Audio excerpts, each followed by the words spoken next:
অয়ন নিজের ল্যাপটপে porn video দেখছিল। হঠাৎ করে ভিডিও থেমে যায়। পর্ন সাইট থেকে তাকে বের করে দেওয়া হয়। এটা দেখে সে ভয় পেল, কারণ এই সাইটটা তার নিজেরই বানানো। চাইলে সে সবাইকে বের করতে পারবে, তাকে নয়। তারপরেও তাকে কে করে দিল? অয়ন রেগে গিয়ে ল্যাপটপের কিবোর্ডে হাত চালাতে লাগলো। একটু আগে যে সাইটে সে ভিডিও দেখছিল সেই সাইটই আর খুঁজে পাচ্ছে না সে। হঠাৎ সাইট হারিয়ে যাওয়ার কোনো প্রশ্ন তো আসে না। অয়ন সাইট খুঁজে না পেয়ে ভয় পেল, কারণ এই সাইটে সে অনেক টাকা ইনভেস্ট করেছে। দীর্ঘ কয়েক বছর ধরে এই সাইট সে পরিচালনা করছে। এভাবে যদি সাইট হারিয়ে যায় তাহলে খুব বড় বিপদ। এই সাইটে ইনভেস্ট করা সব টাকা তার জলে যাবে। অয়ন বর্তমান ডার্ক জগতের একটা জনপ্রিয় নাম। মাত্র বছর কয়েক এই জগতে বিচরণ করে নাম কামিয়ে নিতে তার খুব একটা কষ্ট করতে হয়নি। প্রথম দিকে সাদা হ্যাকার মানে হোয়াইট হ্যাকারের মতো কাজ করলেও ধীরে ধীরে লাল হ্যাকার মানে রেড হ্যাকার হয়ে ওঠে। বলা যায় এখনও রেড হ্যাকারের মতো কাজ করছে। হ্যাকার তিন প্রকার: হোয়াইট হ্যাকার বা সাদা ক্যাপের হ্যাকার, যারা সর্বদা দেশ ও জাতির উন্নতি আর তাদের তথ্য সংরক্ষণের জন্য কাজ করে। এরা অনেক সময় দেশের জন্য গোপন মিশনও করে। দ্বিতীয় নম্বরে আছে রেড হ্যাকার বা লাল ক্যাপের হ্যাকার। এরা ভালো কাজ যেমন করে তেমনি খারাপ কাজও করে। কখনো দেশের জন্য কাজ করে আর কখনো ভিন দেশিদের জন্য কাজ করে। কখনো অপরাধ করে, কখনো ভালো কাজ করে, যাদেরকে লাল টুপি পরিহিত হ্যাকারও বলা হয়। তৃতীয় নম্বরে আছে ব্ল্যাক হ্যাকার বা কালো হ্যাকার। এরা নিজেদের স্বার্থের জন্য যে কোনো কাজ করতে পারে। এরা এত ভয়ঙ্কর যে নিজের স্বার্থে পুরো দেশ বা জাতির ক্ষতি করতে একটা বারও ভাবে না। তাই এরা হ্যাকার জগতের সবচেয়ে বড় হ্যাকার। অয়ন শুরু থেকে সাদা হ্যাকার হলেও এখন লাল হ্যাকারের মতো কাজ করে, কখনো ভালো কখনো খারাপ। তবে ইদানিং খারাপ কাজ বেশি করছে। ধীরে ধীরে সে এখন কালো জগতে চলে যাচ্ছে। অয়ন ল্যাপটপের সামনে কিছু সময় বসে থেকেও তার সাইট কোনোভাবে খুঁজে পাচ্ছে না দেখে থমকে গেল খানিক সময়ের জন্য। তার বুঝতে বাকি নেই সে অন্য কোনো হ্যাকারের কবলে পড়েছে, যে চায় না সে এই খারাপ কাজ করুক।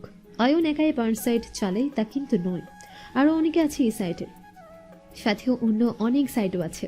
তবে সবার আগে অয়ন হ্যাকারের হাতে পড়ল, তাই সে কিছু বুঝে উঠতে পারেনি। অয়নের মতো নাম করা হ্যাকারের জিনিসে হাত দেবে এমন কেউ তার জানা মতে নেই বললেই চলে।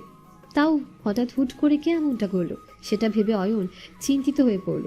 বেশ কিছু সময় অয়ন নিজের পর্ন সাইট খুঁজে না পেয়ে তার বন্ধু আরিয়ানকে ফোন দিল। আরিয়ান জানে না অয়ন পর্ন সাইট চালায়। আরিয়ান ফোন ধরতেই অয়ন কাপা কাপা গলায় বলল, কোথায় তুই? আমি তো বাসায় আছি, কিন্তু তোর কণ্ঠ এরকম শোনাচ্ছে কেন? ঠিক আছিস তো তুই? হ্যাঁ, না আমি আমি কি হ্যাঁ না আমি করছিস? কি হয়েছে তোর? আমার একটা সাইট হঠাৎ করে উধাও হয়ে গেছে। বলিস কি? কিভাবে হলো এটা? আমি সাইটে কাজ করছিলাম, তখনই আমার ল্যাপটপ স্ক্রিন খানিক সময়ের জন্য থেমে যায়। যখন আমি কি হয়েছে দেখতে কিবোর্ডে হাত লাগাই, তখনই সব কোথায় যেন হারিয়ে যায়। তার মানে কেউ হ্যাক করেছে তোর সাইট? হতে পারে, আমার সেটাই বলে মনে হচ্ছে। এখন কি করা যায় বলতো? তুই বাসায় থাক, আমি আসছি। অয়ন ফোন রেখে দিল। এখন অয়ন আরো ভয় পেয়ে গেছে। আরিয়ান জেনে যাবে সে পর্ন সাইট চালায়। মান সম্মানের একটা বিষয় আছে। আরিয়ান তার খুব ভালো বন্ধু। এখন যদি সে জানে তাহলে তাদের মধ্যে দূরত্ব সৃষ্টি হতে পারে। অয়ন বসে বসে অপেক্ষা করছে। একটু পর বাইকে চড়ে আরিয়ান আসলো। অয়নের বাসা 2 তলা। নিচে সে আরিয়ানের জন্য বসে অপেক্ষা করছিল। আরিয়ান আসতে অয়ন তাকে নিয়ে সোজা নিজের রুমে চলে যায়। বল কি হয়েছে? আমার সাইট হ্যাক হয়ে গেছে। এই সাইডে আমি অনেক টাকার কাজ করেছি। কি সাইট ওটা? এত কিছু জানতে হবে না, বল কিভাবে কি করব। কোনো ক্লু পাচ্ছি না। ঠিক আছে, আমি দেখি কি হয়েছে। অয়ন না চাইতেও আরিয়ান বসে পড়ল অয়নের ল্যাপটপ নিয়ে। প্রায় 1 ঘন্টা হয়ে গেল, তাও ল্যাপটপের স্ক্রিন অফ হয়ে আছে। আরিয়ানও কিছু করতে পারছে না, কারণ স্ক্রিনে যদি কিছু না আসে তাহলে কী বা করতে পারবে সে। আরিয়ান আর অয়ন দুজনেই ল্যাপটপের সামনে নিয়ে বসে আছে। একটু পর ল্যাপটপের স্ক্রিনে একটা ভূতের ইমোজি আসলো। দেখে মনে হবে ইমোজিতে কেউ হাসছে। হ্যাঁ, ইমোজিও আস্তে আস্তে ছোট হয়ে অদৃশ্য হয়ে যাচ্ছে। এই কাজগুলো খুব ধীর গতিতে হচ্ছে। হঠাৎ লেখাটা অদৃশ্য হতে আরও একটা লেখা ভেসে ওঠে ল্যাপটপ স্ক্রিনে, যেটা দেখে অয়ন রেগে যায়। অপরাধ করলে শাস্তি পেতে হবে। তোমাদের পর্ন সাইট শেষ করে দিলাম। লেখাটা পড়ে আরিয়ান অয়নের দিকে তাকাচ্ছে। আরিয়ান এখন বুঝতে পারলো কেন অয়নের সাইট হ্যাক করা হয়েছে। আরিয়ান অয়নকে বলল, তুই এসব পর্ন সাইট চালাস? জানতাম না তো। না, ও মিথ্যা বলছে, এমন কিছুই নয়। আরিয়ান আর কথা না বলে ল্যাপটপ অফ করে আবার অন করলো। তারপর পুরো ল্যাপটপ ঘেটে দেখলো অয়ন সত্যি বলছে না মিথ্যা। অয়ন আরিয়ানকে ডেকেছে এ সাইট উদ্ধার করার জন্য, কারণ আরিয়ান টেকনিক্যালের বুদ্ধি খুব বেশি, সহজে সে যে কোনো দুর্বল জায়গা খুঁজে নিতে পারে। কিন্তু এখানে এসে যে অয়নের মান সম্মানের কথা আসবে সেটা কালো টাকার লোভে অয়ন কিছু সময়ের জন্য ভুলে গিয়েছিল। আরিয়ান অয়নকে তার বাসায় যেতে বলে, কারণ আরিয়ানের বাসায় কম্পিউটার আছে, আর সেদিক থেকে চেষ্টা করলে হয়তো তার সাইট ফিরে পেতে পারে। আরিয়ান বাসায় চলে গেল। বিকালের দিকে অয়নও আরিয়ানের বাসায় গেল।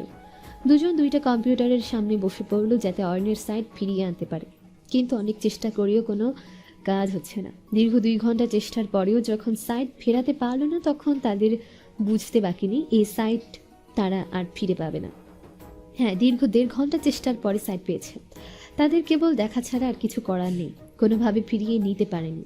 যখনই দুইজন ল্যাপটপ ছেড়ে উঠতে যাবে তখনই একটা লেখা তাদের সামনে আসে। লেখাটা বাংলা বা ইংরেজিতে ছিল না, চাইনিজ ভাষায় কিছু লেখা ছিল। অয়ন তাড়াতাড়ি সেটার ট্রান্সলেশন করে দেখে লেখাটা, এই সাইট ফিরে পাবে না শত চেষ্টা করেও। সারা জীবনের জন্য এই সাইট ধ্বংস করে দিলাম। যারা পর্নো সাইট চালায় সবাই ধ্বংসাত্মক। তারা সমাজের মানুষকে খারাপ পথে নিয়ে যায়, যুব সমাজ ধ্বংস করে দেয়। যারা এই সাইট পরিচালনা করে তাদের জীবনের ঝুঁকি আছে, সবাই ধ্বংস হয়ে যাবে। সে সময়টা বেশি দূরে নয়, ফিরছি আমি আরও ভয়ঙ্কর হয়ে। এই লেখাটা পড়ে অয়ন কিছুটা ভয় পেয়ে যায় আর লেখাটা আরিয়ানকে দেখায়।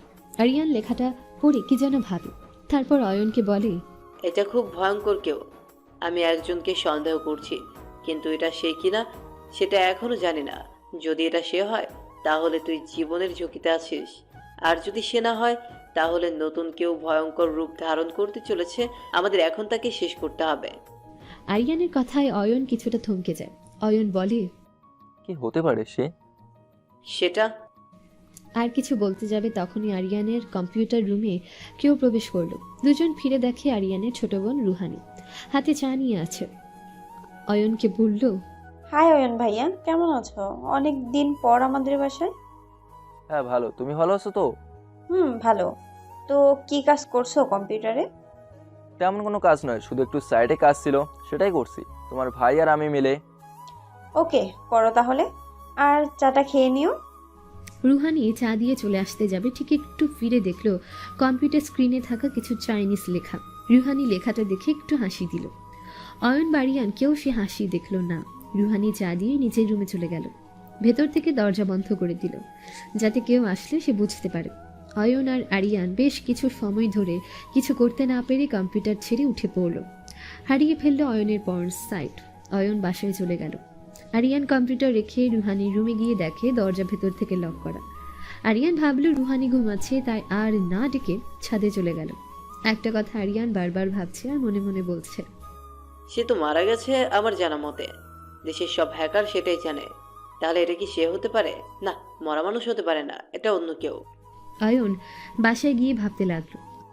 আরিয়ান তো কারো নাম বলতে চেয়েছিল, কিন্তু বললো না কেন? অয়ন আবার আরিয়ানকে ফোন দিল। আরিয়ান ফোন ধরে কানে দিতে অপর পাশ থেকে অয়ন বলল, সেই ভয়ঙ্কর হ্যাকারটা কে হতে পারে? আরিয়ান অয়নের কথায় কিছুটা থমকে গেল। আরিয়ান চুপ থাকায় অয়ন আবার জিজ্ঞেস করলো। কে সে, বল না। এবার আরিয়ান কিছুটা রাগী গলায় বলল, আমি জানি না সে কে, তবে এটা জানি সে কাউকে মারার আগে এমন একটা চিঠি বা মেসেজ দিবে। তার ব্যাপারে আমি আর কিছু জানি না। অয়ন ভেবেছিল আরিয়ান হয়তো সে হ্যাকারের নাম বলবে, কিন্তু তা না বলে আরো রাগ দেখালো। ফোন কেটে দিয়ে ভাবলো অয়ন সব ভুলে যাবে, চুপচাপ হয়ে থাকবে। যদি তাতে তার জীবনের ঝুঁকি কমে যায় তাহলে সেটাই ভালো। সবাই চুপচাপ হয়ে গেল। অয়ন আর আরিয়ান এমন ভাব ধরলো যেন তারা কিছুই জানে না। 2 দিন পর অয়ন আর আরিয়ান ভার্সিটিতে আসে। এদিকে ভার্সিটিতে আসে নতুন ছেলে রবিউল হাসান। অয়ন আর আরিয়ান আর সাথে কিছু ছেলে পেলে মিলে দাঁড়িয়ে আড্ডা দিচ্ছে। তখনই রবিউল ওদের কাছে যায় আর জিজ্ঞেস করে, ভাই, অনার্সের পলিটিক্যাল সায়েন্সের রুমটা কোন দিকে একটু বলবেন প্লিজ? রবির কথা শুনে অয়ন আর আরিয়ান হাসতে শুরু করে।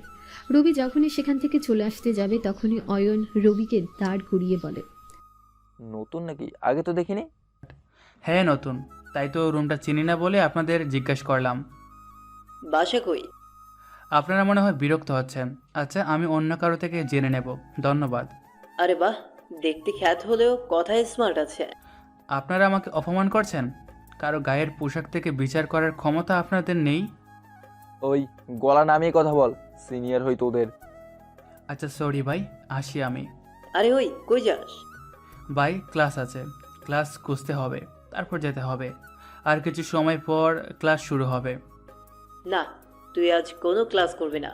যা ওই দোকান থেকে আমাদের জন্য চা নিয়ে আয়। হাতের ইশারায় দোকান দেখিয়ে বলে, দেখুন আপনারা অযথা আমাকে বিরক্ত করছেন। ওই তুই যাবি চা আনতে নাকি এখানেই? কথা বলতে না বলতে আরিয়ান রবির শার্টের কলার ধরে বসে। ইচ্ছা না থাকা সত্ত্বেও রবি তাদের জন্য চা আনতে রাজি হয়ে যায়। রবি চা আনতে চলে যাওয়ার পর আরিয়ান আর অয়ন হাসতে হাসতে বলে, ভালোই মুরগি পাইছি, এবার এটাকে দিয়ে সব করাবো না। কিছুটা দূরে হলেও রবি তাদের কথা শুনতে পায়। রবি মনে মনে ভাবে, তবে ভালোই হবে, আমি যত তোদের কাছে থাকবো ততই লাভ আমার। অয়ন আর আরিয়ান হাসতে থাকে। একটু পর রবি চা নিয়ে আসে। অয়ন আর আরিয়ানের হাতে চা দিয়ে চলে যেতে চাইলে অয়ন নিজের পকেট থেকে চায়ের টাকা বের করে রবির দিকে ছুঁড়ে মারে আর বলে, এই ফকির, তোর 4 টাকা নিবি না? এ ধর। রবি ফিরে মাটি থেকে টাকাটা তুলে নিয়ে অয়ন আর আরিয়ানের দিকে তাকিয়ে মুচকি হাসি দিয়ে চলে যায়। হঠাৎ আরিয়ান একটু শখ খায়। এই হাসি হয়তো সে আগে কোথাও দেখেছে। অয়ন রবির হাসি দেখে বলে, দেখ 4 টাকার সাথে কিছু বকশিস পেয়েছে বলেই কত খুশি হয়েছে এই খ্যাতটা। জানিস এরা হলো টাকার পাগল। টাকার দিবি তো এদের দিয়ে সব কাজ করানো যাবে, সেটা হোক ড্রাগস বার্মস। অয়নের কথা শেষ হতে না হতে আরিয়ান তাকে থামিয়ে দিয়ে বলল, না, এটা হতে পারে না। ওর হাসি হয়তো আমি আগে কোথাও দেখেছি, কিন্তু ওর মুখটা দেখিনি। ওর হাঁটার স্টাইল, হাত নাড়ানোর স্টাইল, এমনকি তার রহস্যময় হাসি, সব আমার কেমন যেন চেনা মনে হচ্ছে। ওর থেকে সাবধানে থাকিস। এমনিতেও অপরিচিত কারো ওয়ার্নিংয়ে আছি, কে কখন কোন দিকে এসে যায় তার হিসাব নেই। আরিয়ানের কথায় অয়ন কিছুই বুঝল না। একদিকে রবি একটা মেয়ের সামনে গিয়ে দাঁড়িয়ে যায়, উদ্দেশ্য অনার্সের রুমটা ছিনে নেওয়া। মেয়েটা কিছু সময় রবির দিকে তাকিয়ে রুমটা দেখিয়ে দেয়। রবি রুমে চলে যায়। সবাই ভূত দেখার মতো তার দিকে তাকিয়ে আছে। একটু পর স্যার ক্লাসরুমে আসলে আবারও বের হয়ে যায়। বাইরে দরজার উপর কি যেন দেখলে আবার ভেতরে ঢুকে সবাই বসতে বলে। সবাই বসে গেলে স্যার বলল, অনার্স প্রথম বর্ষের রুম না? স্যারের কথা শুনে সবাই কিছুটা থমকে গেল আর রবির দিকে তাকিয়ে বলল। হ্যাঁ স্যার। স্যার এবার একদম পেছনে থাকা রুবিকে দাঁড়াতে বলল। রবি দাঁড়িয়ে স্যারকে কি বলে তা শুনতে প্রস্তুতি নিল। হয়তো সবার মতো ছোট লোক খ্যাত বলে অপমান করবে। ঠিক সেটাই হলো। রবি দাঁড়াতে স্যার জিজ্ঞেস করলো, এই ছেলে কে তুমি? এখানে কি করছো? স্যার আমি এই ক্লাসের স্টুডেন্ট, এটাই আমার প্রথম দিন, তাই আমাকে আপনি বা এখানে থাকা কেউ চেনে না। রবির কথা শুনে স্যার কিছুটা রেগে গিয়ে বলল, তোমার রোল কত? স্যার 126। 6টা মাস যাচ্ছে আর তুমি এত দিন পর ভার্সিটিতে আসছো? স্যার আমি রবিকে আর কোনো কথা বলতে না দিয়ে স্যার নিজের খাতা দেখে বলল, এখানে 126 বলে কেউ নেই, 125 পর্যন্ত আছে। স্যার আমি ট্রান্সফার হয়ে আসছি, কাল ট্রান্সফার হয়েছি আর আজ ক্লাস করতে আসছি। ও তাই তো বলি, এমন খ্যাতমার্কা ছেলে আমাদের ভার্সিটিতে আসলো কিভাবে? স্যারের কথা শুনে রবি মাথাটা নিচু করে ফেলল আর ক্লাসের সবাই হাসাহাসি শুরু করলো। রবি মাথা নিচু করলেও তার কেন যেন এসবে খুব ভালো লাগছে। মনে মনে সে ভাবছে, আজ যদি এমন না হতাম, এই নিষ্ঠুর মানুষগুলো গরিবের সাথে কি করে তা বুঝতেই পারতাম না। রবি মাথা নিচু করে দাঁড়িয়ে আছে। স্যার নিজের মতো রবিকে অপমান করে যাচ্ছে। স্যারের কথা শেষ হলে রবি মাথা নিচু খেয়ে বসে পড়ল। ইউনিভার্সিটিতে সব বড় লোকের ছেলেরা পড়াশোনা না, টাইম পাস করে গার্লফ্রেন্ড নিয়ে ঘুরে বাবার টাকা নষ্ট করতে আসে। তবে দু একজন আছে যারা পড়াশোনা করে। যারা ভালো পড়াশোনা করে তারা কখনো কাউকে অপমান করে না, কাউকে ছোট করে কথা বলে না, সবার সাথে খুব সহজে মিশে যায়। রবি মাথা নিচু করে বসে আছে। স্যার ক্লাস করে যাচ্ছে। স্যারের কথা রবি শুনছে আর মাথা নিচু করে আছে। একদম পেছনের সিটে রবি একা বসে আছে। হঠাৎ ভার্সিটির ভিসি ক্লাসে আসলে সবাই দাঁড়িয়ে তাকে সম্মান করে। সবার মতো রবিও দাঁড়িয়ে যায়। স্যার সবখানে দেখে একদম পেছনে রবির দিকে তাকিয়ে সবাইকে বসতে বলল। সবাই বসে গেলে স্যার রবিকে দাঁড়াতে বলল। সবাই মুচকি হাসছে। সবার মতে স্যার হয়তো রবিকে অপমান করবে। রবিকে স্যার সামনে আসতে বললে সে সামনে এলো। স্যার রবিকে দেখিয়ে বলল, তোমরা হয়তো অনেকেই জানো না ওর নাম। ও হচ্ছে রবিউল হাসান। ও খুব মেধাবী একজন ছাত্র। স্যার কথা বলার মাঝখানে রবি একটা কাশি দিল। স্যার সাথে সাথে কথা ঘুরিয়ে নিয়ে বলল, রবিউল হাসান আগামীকাল এখানে ট্রান্সফার হয়ে এসেছে। তোমরা সবাই ওর সাথে বন্ধুত্বসুলভ আচরণ করবে। যাই হোক, রবিকে তো তোমরা সবাই চেনো। এখন তোমাদের পরিচয় দাও রবিকে। স্যারের কথা শুনে কয়েকজন মেয়ে তো বলে উঠল। কি ওই খ্যাতকে আমাদের পরিচয় দিব? স্যার ধমক দিলে সবাই চুপ হয়ে যায়। স্যার এক পাশ থেকে নাম বলতে বললে সবাই নিজেদের মতো তাদের পরিচয় দেওয়া শুরু করে। রবি খেয়াল করে দেখেছে তাদের মধ্যে অনেক মুখে রাগ আর ধমকানোর স্বরে তাদের নাম বলছে। রবি এসব দেখেও সবার নাম জেনে নিল। ভিসি স্যার রবিকে সামনে এসে বসতে বলল। রবি ছোটে করে বলে, না স্যার, সমস্যা নেই, পেছন থেকে সবাইকে ভালো করে দেখা যায়। সবার সাথে কথা শেষ করে ভিসি স্যার চলে গেল। রবি ঠিক পেছনে গিয়ে আবার বসে পড়ল। স্যার নিজের মতো ক্লাস করাতে শুরু করলো। পূর্ণ সময় ক্লাস করে স্যার রবির দিকে তাকিয়ে বলল, আজকের ক্লাসটাই করাতে পারলাম না। রাগী গলায় এটা বলে স্যার চলে গেল। রবি মাথা নিচু করে পেছনের সিটে বসে আছে আর ভাবছে। যারা শিক্ষা দেয় তারাই যদি ধনী গরিবের মধ্যে পার্থক্য সৃষ্টি করে তাহলে এই জাতি শেষ হয়ে যাবে। রবি মাথা নিচু করে এসব ভাবছে, তখনই সে বুঝতে পারল তার দুই পাশে কেউ এসেছে। রবি মাথা তুলে তাকিয়ে দেখে দুইটা ছেলে তার পাশে বসে আছে। রবি মাথা তুলছে দেখতেই তারা বলল, হাই, আমি নীল। আর আমি? তাকে আর বলতে না দিয়ে রবি বলে উঠল। রাফিন। রবির কথা শুনে রাফিন কিছুটা হেসে বলল, তার মানে ভিসি স্যার যা বলল তা আসলে সত্যি? রাফিন রবিকে কি বোঝাতে চেয়েছে সেটা রবি বুঝলেও না বোঝার মতো করে আবার জিজ্ঞেস করলো। স্যার কি বুঝিয়েছে? তুমি খুব মেধাবী, সেটাই। কথা বলার মাঝখানে সামনের দিকে তাকিয়ে হঠাৎ রবি কিছুটা থ হয়ে যায়।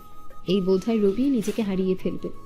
একটা মেয়ে সে ক্লাসে প্রবেশ করলেও দেখতে মাশাআল্লাহ, যে কেউ ফিদা হয়ে যাবে। রবি সেদিকে তাকিয়ে আছে। হঠাৎ পাশে রাফিন রবিকে কিছুটা ধাক্কা দিয়ে কল্পনার জগৎ থেকে ফিরিয়ে আনলো আর বলল, কি রে, কই হারিয়ে গেলি? না মানে কোথাও না। আপনারা কিছু বলবেন? আমাদের আপনি করে বলছিস কেন? তুই করে বলবি। আজ থেকে নীল আর আমি তোর ফ্রেন্ড। এমনিতেও এখানে সব বড় লোকের কাছে আমরা অবহেলিত। আমার যে না অবস্থা, কেউ আমার ফ্রেন্ড হবে এটা বিশ্বাস করতে কষ্ট হচ্ছে। এত অবাক হওয়ার কিছুই নাই, আমরা এখন থেকে তোর ফ্রেন্ড। নীল এই বলে হাত বাড়িয়ে রবির সাথে হ্যান্ডশেক করে। একটু পর ক্লাসে আর একটা স্যার প্রবেশ করে। নীল আর রাফিন তার সাথে বসে পড়ে। স্যার ক্লাস শুরু করে। রবি সেই মেয়েটার দিকে একটু পরপর তাকাচ্ছে। এই অদ্ভুত সৌন্দর্য নিয়ে মেয়েটার দিকে রবি বেশিক্ষণ তাকিয়ে থাকতে পারল না। পাশে থাকা নীল আবারও হালকা ধাক্কা দিয়ে বলল, কি, কার দিকে এভাবে তাকিয়ে আছিস জানিস? না তো, মেয়েটা বেশ সুন্দর। বেশি তাকিয়ে থাকিস না, অরণি দেখলে তোর অবস্থা খারাপ হবে। রবি বুঝতে পারল তাহলে এই মেয়ের নাম অরণি। না, মেয়ে তো নয়, যেন ভুলে আকাশ থেকে নেমে আসা কোনো পরী। স্যার এদিকে ক্লাস করিয়ে যাচ্ছে, রবির মন অন্যদিকে। প্রায় সে ক্লাস শেষ হয়ে গেলে অরণি সোজা রবির সামনে এসে দাঁড়িয়ে যায়। প্রথমে রবি তেমন খেয়াল না করলেও পাশে নীল হালকা ধাক্কা দিলে কল্পনার জগৎ থেকে বেরিয়ে আসে। রবি অরণিকে এত কাছ থেকে দেখে থ হয়ে দাঁড়িয়ে পড়ে। অরণি ধমকানো স্বরে রবিকে বলে, কি ব্যাপার, এখানে কি মেয়ে দেখতে এসেছিস নাকি? সে কখন থেকে দেখছি আমার দিকে তাকিয়ে আছিস। রবি কিছু না বলে চুপ করে মাথা নিচু করে ফেলে। যদি এখন রবি কিছু বলতে বা করতে যায় সব কিছু ভেসে যাবে। রবি কোনো কথা বলছে না দেখে অরণি আবার চিৎকার করে বলে উঠল, কি হলো, কথা কি কানে যায় না? এবার রবির দিকে তাকিয়ে সবাই হাসছে।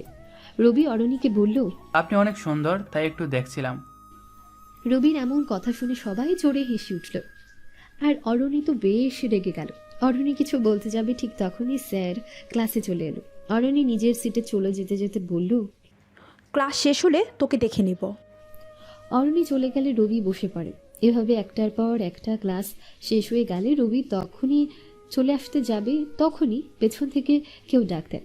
রবি ফিরে দেখে নীল আর রাফিন পেছনে আছে। রবি তাদের দিকে যেতে চাইলে মাঝখানে অরণি কোথা থেকে চলে আসে। তার সাথে অয়ন আর আরিয়ানও আছে। রবির বুঝতে বাকি নেই এখন কোনো ঝামেলা হতে পারে এখানে। নীল আর রাফিন হয়তো এজন্য তাকে ডেকেছিল। রবি কোনো ঝামেলায় পড়তে চায় না, তাই সোজা উল্টো দিকে ফিরে চলে আসতে যাবে ঠিক তখনই পেছনে কেউ শার্টের কলার ধরে ফেলে। রবির তখনই পা কাঁপা শুরু হয়ে যায়। না, এটা ভয়ে কাঁপা নয়, আত্মরক্ষার বিপরীতে কেউ থাকলে তাকে বিনাশ করার। রবির পা কাঁপছে দেখে অরণি সহ সবাই হেসে ওঠে। রবি নিজের অজান্তে অরণির হাসির প্রেমে পড়ে যায়। সে নিজেও মুচকি হেসে ওঠে। আর এই হাসি দেখে আরিয়ান আবারও ভয় পেয়ে যায়। আরিয়ান মনে করছে এই হাসি কোনো হায়নার মুখে দেখেছিল। সে খুব ভয়ঙ্কর, কিন্তু কোথায় দেখেছে সেটাই মনে করতে পারছে না। অরণি রবিকে বলল, বলেছিলাম না তুই ক্লাস শেষ করে বের হলে তোকে দেখে নেব। তাহলে এখন দেখা শেষ হলে আমি আসি। বাসায় ছোটো বোন একা আছে। কেবল আসলাম, বল ওভাবে তাকিয়েছিলি কেন? একটা পরি যদি কারোর সামনে থাকে তাহলে কিছু তাকাবে না? নিজের সৌন্দর্যের প্রশংসা শুনে অরণি কিছুটা খুশি হলো বটে, কিন্তু কেউ যে তার দিকে তাকালে তাকে মারতে পারলে অরণির আরও ভালো লাগে। অরণি বলল, না, তুই খারাপ নজরে আমার দিকে তাকিয়েছিলি, এখন তার শাস্তি তুই পাবি। দেখুন, হ্যাঁ আমি তাকিয়েছিলাম, কিন্তু সুন্দর অনেক আপনি, এর থেকে আরও বেশি কিছু না। আর সরি, আসলে তাকানোটাই আমার ভুল হয়েছে। এই বলে রবি চলে আসতে যাবে, তখনই আরিয়ান রবিকে ঘুরিয়ে চড় মারতে যাবে। ঠিক তখন অরণি তার হাত ধরে ফেলল আর আরিয়ানকে বলল, বাদ দাও, আজ ভালো লাগছে না। তারপর রবিকে বলল, শোন, আর কখনো যদি আমার দিকে তাকিয়ে থাকিস তাহলে তোর পা ভেঙে দিব। রবি চুপ করেই মাথা নিচু করে সেখান থেকে কিছুটা পথ চলে এলো। নীল আর রাফিন দৌড়ে রবির কাছে এলো। রবি কারোর সাথে কোনো কথা না বলে হেঁটে ভার্সিটির বাইরে চলে গেল। ভার্সিটির ছুটি, তাই অনেকে চলে যাচ্ছে। রবির পেছন পেছন নীল আর রাফিন এলো। নীল রবির পাশে এসে বলল, কি হলো আজ অরণ্য তো ভালো হলো কেমনে? রবি নীলের কথার কোনো জবাব না দিয়ে নিজের মতো হাঁটতে লাগলো। রাফিন বলল, তোর বাসা এখান থেকে কতটুক দূরে? রাফিনের কথার জবাব দেওয়াটা দরকার মনে করে বলল, এই তো সামনের মোড়ে গিয়ে ডানে 5 মিনিট গেলেই আমাদের বাসা। বাসায় কে কে আছে বলি না তো? না, বাসায় তেমন কেউ নেই, মা আর ছোটো বোন আছে। তো তোদের বাসা কোন দিকে? আমাদের বাসা তো এই দিকে। ওকে যা, তাহলে ভালো লাগছে না, আমি বাসায় যাব। যাবি তো ঠিক আছে, তোর নাম্বারটা দিয়ে যা। নাম্বার নিয়ে কী করবি? প্রতিদিন তো দেখা হবেই। আরে লাগবে, আর মেয়েদের মতো তোর নাম্বার দিতে সমস্যা কই? আচ্ছা নে। রবি নিজের নাম্বার দিল তাদের। দুজন চলে গেল। রবিও নিজের বাসায় চলে এলো। কলিং বেল দিতেই ছোট বোন হ্যাপি এসে দরজা খুলে দিল। রবি ভার্সিটিতে যাওয়ার সময় হ্যাপি রবিকে দেখেনি। ওই সময় হ্যাপি নিজের রুমে ছিল, আর যখন ফিরল তখন রবিকে দেখে সে চোখ বড় বড় করে ফেলল। ভাইয়া, তোমার এই অবস্থা কেন? কি অবস্থা? এসব ড্রেস কই পাইছো? কাল কিনেছিলাম। কি, তুমি এসব কাপড় কিনেছো? ভার্সিটির জন্য নতুন কাপড় কিনলাম। ভাইয়া, তোমার আলমারিতে এর থেকে 1000 গুণ ভালো কাপড় আছে, আর এসব পরে তুমি ভার্সিটিতে গেছো? আমি জাস্ট ভাবতেই পারছি না। এতক্ষণ ধরে রবি বাইরে দাঁড়িয়ে কথা বলছিল। পেছন থেকে মা ডাক দিয়ে বলল, কি রে হ্যাপি, কার সাথে কথা বলছিস? মা, ভাইয়া ভূত হয়ে গেছে। ছোট বোনের কথা শুনে রবি না হেসে পারল না, যদিও এতক্ষণ ধরে মন খারাপ ছিল তার। কিন্তু এই পিচ্ছি বুড়ির কথায় যে কারো মন ভালো হয়ে যাবে। রবি হ্যাপিকে ঠেলে দরজার সামনে থেকে সরিয়ে নিজের রুমে চলে গেল। একদম গোসল দিয়ে বের হলো। দুপুর 2টা বেজে গেছে, তাই সবাই খেতে বসলো। হ্যাপি এক লোকমা খাচ্ছে তো রবির দিকে আর চোখে তাকাচ্ছে। রবি বুঝতে পারল এখনো হ্যাপি রবির কথা চিন্তা করছে। রবি বলল, এই পিচ্ছি, কি চিন্তা করছিস এত? ভালো করে খা। দেখো ভাইয়া, আমি 10ম শ্রেণীতে পড়ি, তুমি আমাকে বারবার পিচ্চি বলো কেন? জানো আমার কত ফ্রেন্ডের বিয়ে হয়ে গেছে? পিচ্ছির কথা শুনে রবির কাশি উঠে গেল। পাশে থাকা পানির গ্লাস হাতে নিয়ে এক নিমিষে সবটা পানি খেয়ে শেষ করলো। এই পিচ্ছি বলে কি, এমনিতেও দেখি কথায় কথায় বিয়ের কথা বলে। রবি যত কথা বাড়াবে এই পিচ্ছি বুড়ি তত পেঁচাবে। খাওয়া শেষ হলে রবি নিজের রুমে চলে যায়। নিত্যদিনের মতো রবি গিয়ে শুয়ে পড়ে। প্রায় 20 মিনিট পর হ্যাপি দরজায় এসে ভেতরে যাবার পারমিশন চায়। রবি ভেতরে যেতে বললে হ্যাপি টেবিলের উপর তার হাতে থাকা 2টা চা রেখে রবির পাশে বসে পড়ে। রবি উঠে একটা চা হাতে নেয়, অপরটা হ্যাপি নেয়। হ্যাপি তখনই রবিকে বলে, ভাইয়া, একটা কথা বলবো? বল, কি বলবি? আমরা এখানে আসছি 2 মাস হলো, তুমি এই সময়ের মধ্যে কেমন যেন হয়ে গেছো। মানে আগে ছিলে একরকম আর এখন পুরো ভিন্ন হয়ে গেছো।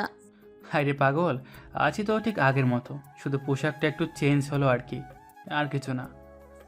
না ভাইয়া, তোমার চালচলনও কেমন যেন হয়ে গেছে। রবি হেসে বলল, ঠিক আছে, তুই এসএসসি এক্সাম শেষ কর, তারপরে তোকে সিআইডিতে দিয়ে দেবো। এত সন্দেহ কেন হয় তোর বুঝি না আমি। হ্যাঁ, আমি কিছু বললে আমাকে সিআইডি সিবিআইতে দিয়ে দিবে, খালি এই কথা। কপাল। তো এত সন্দেহ করিস কেন বল, পুরো সিআইডিদের মতো।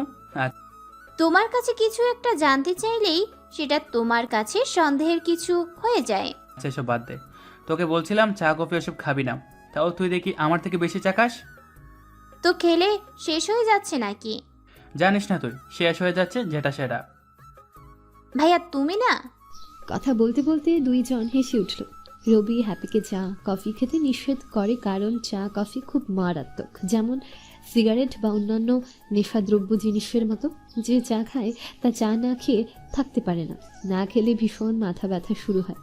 তাই হ্যাপিকে চা কফি খেতে বারণ করে, যদিও রবির কথা হ্যাপি একদম কানে নেয় না। চা খাওয়া শেষ হলেই হ্যাপি কাপ দুইটা নিয়ে চলে যেতে চাইলেই রবি বলে, শোন, আমার কাপড়গুলো একটু ধুয়ে দিস তো। কোন কাপড়, যেগুলো পরে বের হলে? সেগুলো। আইসে, তোমার ওই কাপড়ে আমি হাত লাগাবো এটা কেমনে ভাবলে তুমি?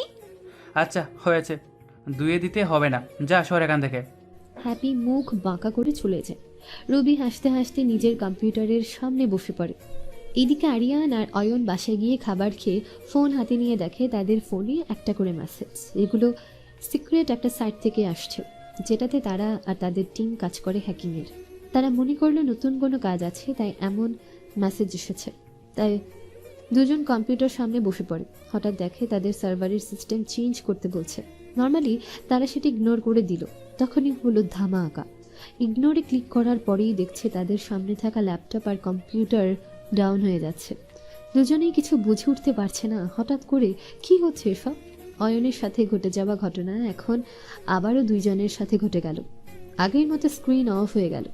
কিছু সময় অন্ধকার থাকার পর একটা ভুতুড়ে ইমোজি আসলো। সেটা ধীরে ধীরে অদৃশ্য হতে আরেকটা লেখা আসলো। সেটাও লেখা ছিল চাইনিজ ভাষায়, যেটার বাংলা দেশের ক্ষতি করতে চাইলে নিজের ক্ষতি হয়। এই লেখা দেখে দুজনই ভয় পেয়ে যায়, কারণ তাদের পুরো টিম মিলে বাংলাদেশের কিছু গোপন তথ্য বাইরে দিতে যাচ্ছে। কিন্তু কাকেই দিতে যাচ্ছে সেটা অদৃশ্য হ্যাকার জানে না। অয়ন আর আরিয়ানের উপর আরও একজন আছে, যার কথাই তারা সব করে বেড়ায়। দুর্ভাগ্য হলেও সত্যি, এতদিন কাজ করেও তাদের বসকে সেটা তারা এখনও জানে না। অয়ন আর আরিয়ানের হ্যাকিংয়ের পুরো সাইট হ্যাক করে নিয়ে অপর পাশে বসে থাকা হ্যাকার মুচকি হাসছে। আরিয়ান আর অয়ন ভয় পেয়ে যায়, কারণ তারা যে দেশের ক্ষতি করছে সেটা জানতে পারলে তো তাদের জেল হবে। মামলা হলে আজীবন হয়তো জেলের চার দেয়ালে বন্দি হয়ে থাকতে হবে। অয়ন আর আরিয়ান এবার একসাথে হয়ে গেল। দুজন আরিয়ানের বাসায় আসলো। এখান থেকে তারা ছদ্মবেশী সেই হ্যাকারকে ট্রেস করার চেষ্টা করবে। এদিকে রবি কম্পিউটার থেকে উঠে ঘুমাতে গেল, কানের পাশে ফোনটা রাখলো। তখন তার মনে হলো কিছু একটা সে মিস করে ফেলছে, হয়তো সেটা কম্পিউটারের কোনো জিনিস। রবি আবার কম্পিউটারের সামনে বসে মাথায় হাত দিয়ে চেয়ারের পেছন থেকে কিছুটা হেলে গিয়ে চিন্তা করলো কি সেটা। হঠাৎ তার কিবোর্ডের পাশে চোখ গেল, সেখানে তার একটা পেন ড্রাইভ ছিল, যেটা এখন নেই। রবির ঘরে তো মা আর ছোট বোন ছাড়া আর কেউ নেই। মা এমনিতেও এই ঘরে আসে না, ঘর গুছানো হ্যাপির কাজ। তাই রবি চিন্তা করছে কোথায় গেল পেন ড্রাইভ। রবি তাৎক্ষণিক হ্যাপিকে ডাক দিল। প্রথম ডাকে কোনো সারা শব্দ পায়নি, তাই রবি আবারও ডাক দিতেই হ্যাপি এসে হাজির। এত রাগী হয়ে ডাকলো যে হ্যাপি দরজার কাছে এসে কাঁপতে শুরু করলো। রবি হ্যাপিকে দরজার পাশে দেখে ভেতরে আসতে বলল। ভাইয়া কি হয়েছে, এভাবে ডাকছো কেন? সকালে আমি বের হওয়ার পরে আমার রুমে গিয়ে আসছে। বাসায় তো কেউ আসেনি, আর তোমার রুমে আমি ছাড়া তো কেউ আসে না। তাহলে তুই এসেছিস সকালে? হ্যাঁ, তুমি এলোমেলো করে সব কিছু বের হয়ে গেছো, তাই আমি এসে গুছিয়ে চলে গেলাম। এখান থেকে কোনো প্যান্ডাম নিয়েছিস? এটার জন্য তুমি এভাবে চিল্লাচ্ছ? নিয়েছিস কিনা তাই বল। হ্যাঁ, ওটা তোমার কিবোর্ডের পাশে ছিল। আমি ভাবলাম হয়তো তুমি ভুলে সেখানে রেখে গেছো, তাই ওটা তোমার বিছানার বালিশের নিচে রাখলাম। হ্যাপির কথা শুনে রবি কিছুটা শান্তি পেল। এই পেন ড্রাইভে অনেক গুরুত্বপূর্ণ তথ্য আছে। যদি ভুলেও এটা খারাপ কারো হাতে পড়ে তাহলে অনেক বিপদ হতে পারে। যদিও পেন ড্রাইভে একটা কোড দেওয়া আছে, কিন্তু সেটা ভেঙে ফেলে ভেতরের তথ্য দেখা ততটা কঠিন নয়। রবি কম্পিউটারের সামনে থেকে উঠে বিছানা থেকে পেন ড্রাইভটা হাতে নেয়। হ্যাপিকে বলে, আমার জিনিস যেটা যেখানে থাকবে সেখানেই রাখবি। তাই বলে এত চিৎকার করবে? বেশি হয়ে গেল নাকি? যদিও হাসির জন্য কথাটা বলেছে, কিন্তু হ্যাপি রাগ করে চলে গেল। রবি পেছন থেকে অনেক ডাকলেও কিন্তু শুনল না। কি আর করার, রবি আবারও শুয়ে পড়ে দিনে একটু ঘুমোলে রাত জেগে কাজ করা যায়। এদিকে আরিয়ান আর অয়ন কম্পিউটারের সামনে বসে অদৃশ্য হ্যাকারকে খুঁজতে চেষ্টা করছে। কিবোর্ডে যত তাড়াতাড়ি সম্ভব হাত চালাতে লাগলো। অনেক চেষ্টা করে একটা অ্যাক্সেস নিতে পেরেছে তারা। সেটাতেও একটা কোড খুঁজেছে। অয়ন নিমিষে এসে কোড ভেঙে ফেলল। দুইজনের দিকে তাকিয়ে একটু হাসলো। কোডটা ভাঙতেই একটা পেজ ওপেন হলো। ওখানে লেখা আছে, মাত্র খেলা শুরু, দেশের তথ্য পাচার করতে গিয়ে তোমরা নিজেদের মৃত্যু ডেকে আনলে। দুজনে লেখাটা দেখে বুঝতে পারলো তারা এই কোডটা ভাঙতে পেরেছে ঠিকই, কিন্তু সেটা অপর দিকে থাকা অদৃশ্য হ্যাকার চেয়েছে বলে।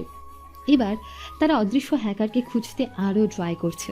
প্রথমে তারা অদৃশ্য হ্যাকার কে হতে পারে সেটা চিন্তা করলো। তাদের শত্রুর পক্ষে থাকা সবার লিস্ট চেক করলো। তাদের মধ্যে যে বা যারা আরিয়ান আর অয়নের সাথে বেশি ঝামেলা করে তাদের ল্যাপটপ, কম্পিউটার, এমনকি ফোনও হ্যাক করলো, কিন্তু কোনো লাভ হলো না। তাদের মধ্যে কেউই নেই যে আরিয়ান আর অয়নের সাইট হ্যাক করেছে বলে মনে হয়। বেশ কিছু সময় চেষ্টা করেও যখন হ্যাকারকে খুঁজে পেল না, তখন আরিয়ান আরও দুজন হ্যাকারের সাথে কথা বলল যাতে সে অদৃশ্য হ্যাকার কে বা কারা জানতে পারে। সবাই সিদ্ধান্ত নিল রাত 2টায় তাদের কাজ করবে। যে এই হ্যাকিং করেছে তার সব কিছু হ্যাক করবে। চারজন একসাথে কাজ করলে অবশ্যই কিছু পাবে যা দিয়ে হ্যাকারকে চিহ্নিত করা যায়। অয়ন আর আরিয়ান কাজ করছিল। হঠাৎ চা নিয়ে এলো আরিয়ানের ছোট বোন রুহানি। অয়নের সাথে কথা বলে রুহানি নিজের রুমে চলে গেল। অয়ন আর আরিয়ান দুজনেই খেয়াল করেছে রুহানি যখনই তাদের একসাথে কাজ করতে দেখে তখনই হেসে চলে যায়। আর ইদানিং অয়নের সাথে রুহানি একটু বেশি কথা বলা ট্রাই করে। রুহানি চলে গেল।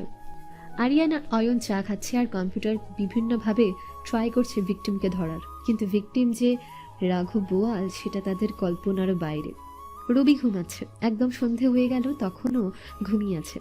হঠাৎ গায়ে পানি পড়তেই বিছানা থেকে লাফ দিয়ে উঠল। ভাবছে পানি এলো কোথা থেকে। সামনে তাকিয়ে দেখে হ্যাপি দাঁড়িয়ে হাসছে, হাতে পানির গ্লাস। রবি পানির গ্লাস আর হ্যাপির হাসি দেখে বুঝতে পারল এই পানি আকাশ থেকে পড়েনি, বরং ছোট বোন হ্যাপি ইচ্ছে করে ফেলেছে। রবি তাকে বলে, কিরে, তুই আমার এই স্বাদের ঘুম ভাঙলি কেন? ভাইয়া, এটা কি তোমার স্বাদের ঘুম ছিল? স্বাদের ঘুম নয়তো কি, কত সুন্দর একটা। রবি এটুকু বলিয়ে থেমে গেল। তখনই হ্যাপি জিজ্ঞেস করলো, কত সুন্দর কি ভাইয়া? কিছু না, এই ঘুমটা না ভাঙালেও পারতি। খুব বেশি করে ফেলেছি না? আমার কথা আমাকে বলিস আবার, যা এখান থেকে। হ্যাপি হাসতে হাসতে বলল, যাবই তো। মনে আছে ঘুমানোর আগে আমার সাথে কি করেছো? সেই প্রতিশোধ নিলি এখন পানি ঢেলে? নিলাম তো। বলো কি এত সুন্দর যার কারণে তোমার ঘুম ভেঙে গিয়ে কষ্ট হচ্ছে? তুই এসব বুঝবি না। বলো না, এমন করো কেন? খুব সুন্দর একটা স্বপ্ন দেখছিলাম আর তুই পানি ঢেলে সেটা শেষ করে দিলি। না, স্বপ্নেই পানি ডাললি। তো ভাবি কেমন ফুচকা রান্না করতে পারে তো? মানে কি? আমি স্বপ্ন দেখছি বললাম? কোনো মেয়েকে যে স্বপ্ন দেখছি তা বলেনি, আর সোজা বাবি বানিয়ে দিলি, বুঝলাম না। তোমার সুন্দর রোমান্টিক স্বপ্ন কেমন হবে তা আমি ভালো করেই জানি। খবর একটু বেশি জানিস তুই। যা এখন এখান থেকে।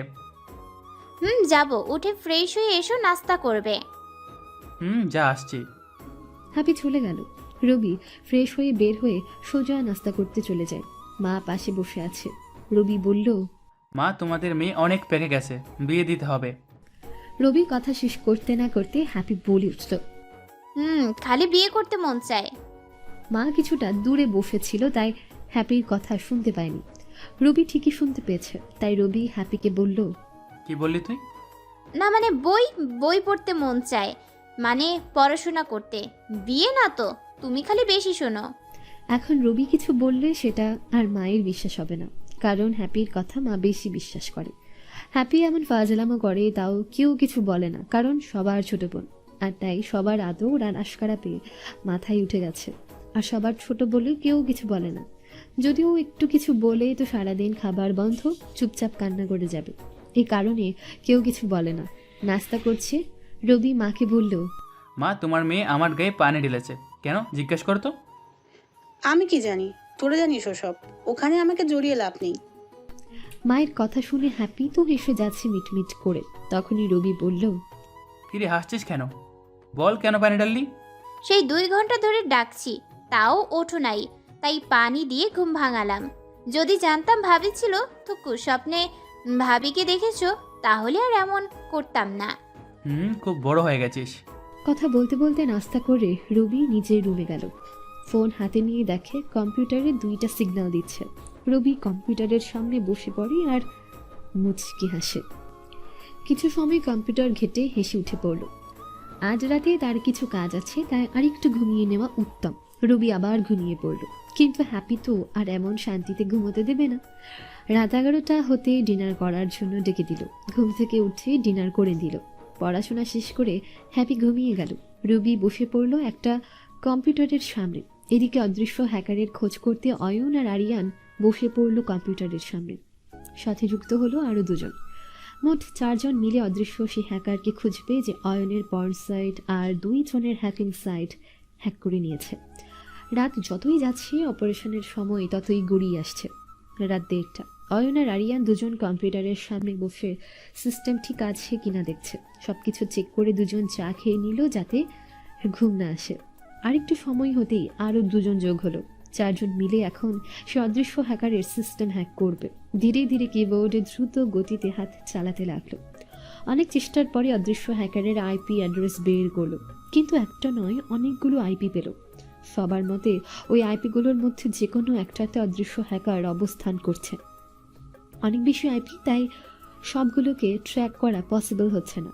কম্পিউটার স্ক্রিনে ভালো করে তাকিয়ে দেখে কোথায় কোথায় ডাবল বা তার বেশি আইপি এসে থামছে। অদৃশ্য হ্যাকার তখন কম্পিউটারে কাজ করছিল। যখনই দেখলো কেউ তার সিস্টেম হ্যাক করছে তখনই সে মুচকি হাসলো। কত বড় বোকা তারা, এই বলে আরও কিছুটা অট্টহাসি দিল। 4 জন 4টা আইপি ধরে নিল, যার মধ্যে একটা অদৃশ্য হ্যাকার থাকতে পারে। আরিয়ানের বাবা একটু ক্ষমতাসীন ব্যক্তি, তাই আরিয়ানের ফোন দিয়ে থানায় বলতেই পুলিশ আইপি অ্যাড্রেসগুলোতে চলে গেল, কিন্তু 3টা জায়গায় কিচ্ছু পেল না। শেষ জায়গায় আরিয়ান আর অয়ন একসাথে গেল। গিয়ে তার অবাক হয়ে যায়, একটা পুরনো ঘর যেটাতে কেউ থাকে না, না কোনো মানুষ থাকার উপযোগী এটা। সেখানেও কিছু না পেয়ে ফিরে আসতে গিয়ে অয়নের চোখে একটা চিরকুট পড়ে। অয়ন সেটা হাতে নিয়ে দেখে সেখানে লেখা আছে, চোর চুরি করবে, মালিক তো পাহারা দিবেই। এই কথার কোনো মানে তারা বুঝতে পারল না। হঠাৎ দেখে সেখানে একটা ছেলে এত রাতে বারান্দায় দাঁড়িয়ে আছে। আরিয়ান ছেলেটাকে দেখে চিনতে পারল না। বারান্দায় লাইট জ্বলছে আর ছেলেটা কম্পিউটারের সামনে গিয়ে বসলো। দূর থেকে এইটুকু দেখা যাচ্ছে। এত রাতে কারো বাড়িতে ঢোকা ঠিক হবে না। অয়ন কিছুটা আন্দাজ করতে পেরেছে, হয়তো ওখানে বারান্দায় দাঁড়িয়ে থাকা লোকটা কিছু জানে, কিন্তু এখন তো সেখানে যাওয়া যাবে না। হতাশ হয়ে ফিরে এলো সবাই, কিন্তু আরিয়ান এত সহজে তো হার মানার কথা না। বাসায় এসে আবারও কম্পিউটারের সামনে বসে পড়ল, কিন্তু কি কম্পিউটার ওপেন হচ্ছে না কেন? হঠাৎ আরিয়ানের ফোন বেজে উঠল। ফোন বের করে দেখে নতুন যে 2 জন হ্যাকার নিল তাদের থেকে একজন ফোন করেছে। আরিয়ান ফোন কানে দিল। যার পেছনে আমাদের লেলিয়ে দিচ্ছ সে সাধারণ কেউ না, ওর থেকে দূরে থাকা উত্তম। আমাদের কম্পিউটার সহ সব সিস্টেম হ্যাক করে ফেলেছে সে। আমার মনে হয় সে আর কেউ নয়। আর কে? আর কি কথাটা শুনতেই আরিয়ানের হাত থেকে ফোনটা পড়ে গেল। অয়ন পাশে বসা ছিল। আরিয়ানের এই অবস্থা দেখে সে বসা থেকে উঠে গেল। আরিয়ানকে জিজ্ঞেস করলো, কি হয়েছে, ফোন ফেলে দিলি কেন? আরিয়ান কিছু বলছে না। মাটিতে পড়ে যাওয়া ফোনে এখনো কথা হচ্ছে, অপর পাশে এখনো কিছু বলে যাচ্ছে। অয়ন মাটি থেকে ফোনটা তুলে কানে দিল। অপর দিক থেকে বলছে, আমরা কিছু করতে পারিনি, বরং উল্টো আমাদের সিস্টেম হ্যাক করে নিয়েছে। আর কে? আমাদের কম্পিউটারে কিছু তথ্য ছিল যেগুলো আর কে এর হাতে গেলে আমাদের মৃত্যু অবধারিত, তাই আমরা কম্পিউটার ভেঙে ফেলছি। এতক্ষণে মনে হয় আর কে আমাদের লোকেশন বের করে ফেলেছে, তাই আমরা এখানে সব পুড়িয়ে দিয়ে বের হয়ে যাচ্ছি। যদি বাঁচতে চাও তাহলে তোমরাও পালিয়ে যাও। পরবর্তী কোনো হেল্প চাওয়ার আগে কার সাথে লাগতে যাচ্ছ সেটা বুঝে নিবে। এই কথাগুলো বলে অপর পাশ থেকে ফোন কেটে দিল। অয়ন হ্যাকিং জগতে নতুন বললে চলে, তাই কে আর কে সেটা তার কোনো ধারণা নেই। আরিয়ান এখন আগের মতো শক্ত হয়ে আছে মূর্তির ন্যায়। অয়ন পাশ থেকে আরিয়ানের গায়ে হাত দিতে সে ভয় পেয়ে গেল। এতটুকুতেই চমকে উঠল। অয়ন বলল, কি হলো, সবাই এত ভয় পাচ্ছে কেন? আর আর কে বা কে? আমার বিশ্বাস হচ্ছে না এটা হতে পারে। কি হয়েছে? কিছু না বললে বুঝবো কেমনে? তুই এই জগতে একদম নতুন, তাই কিছু জানিস না কে আর কে।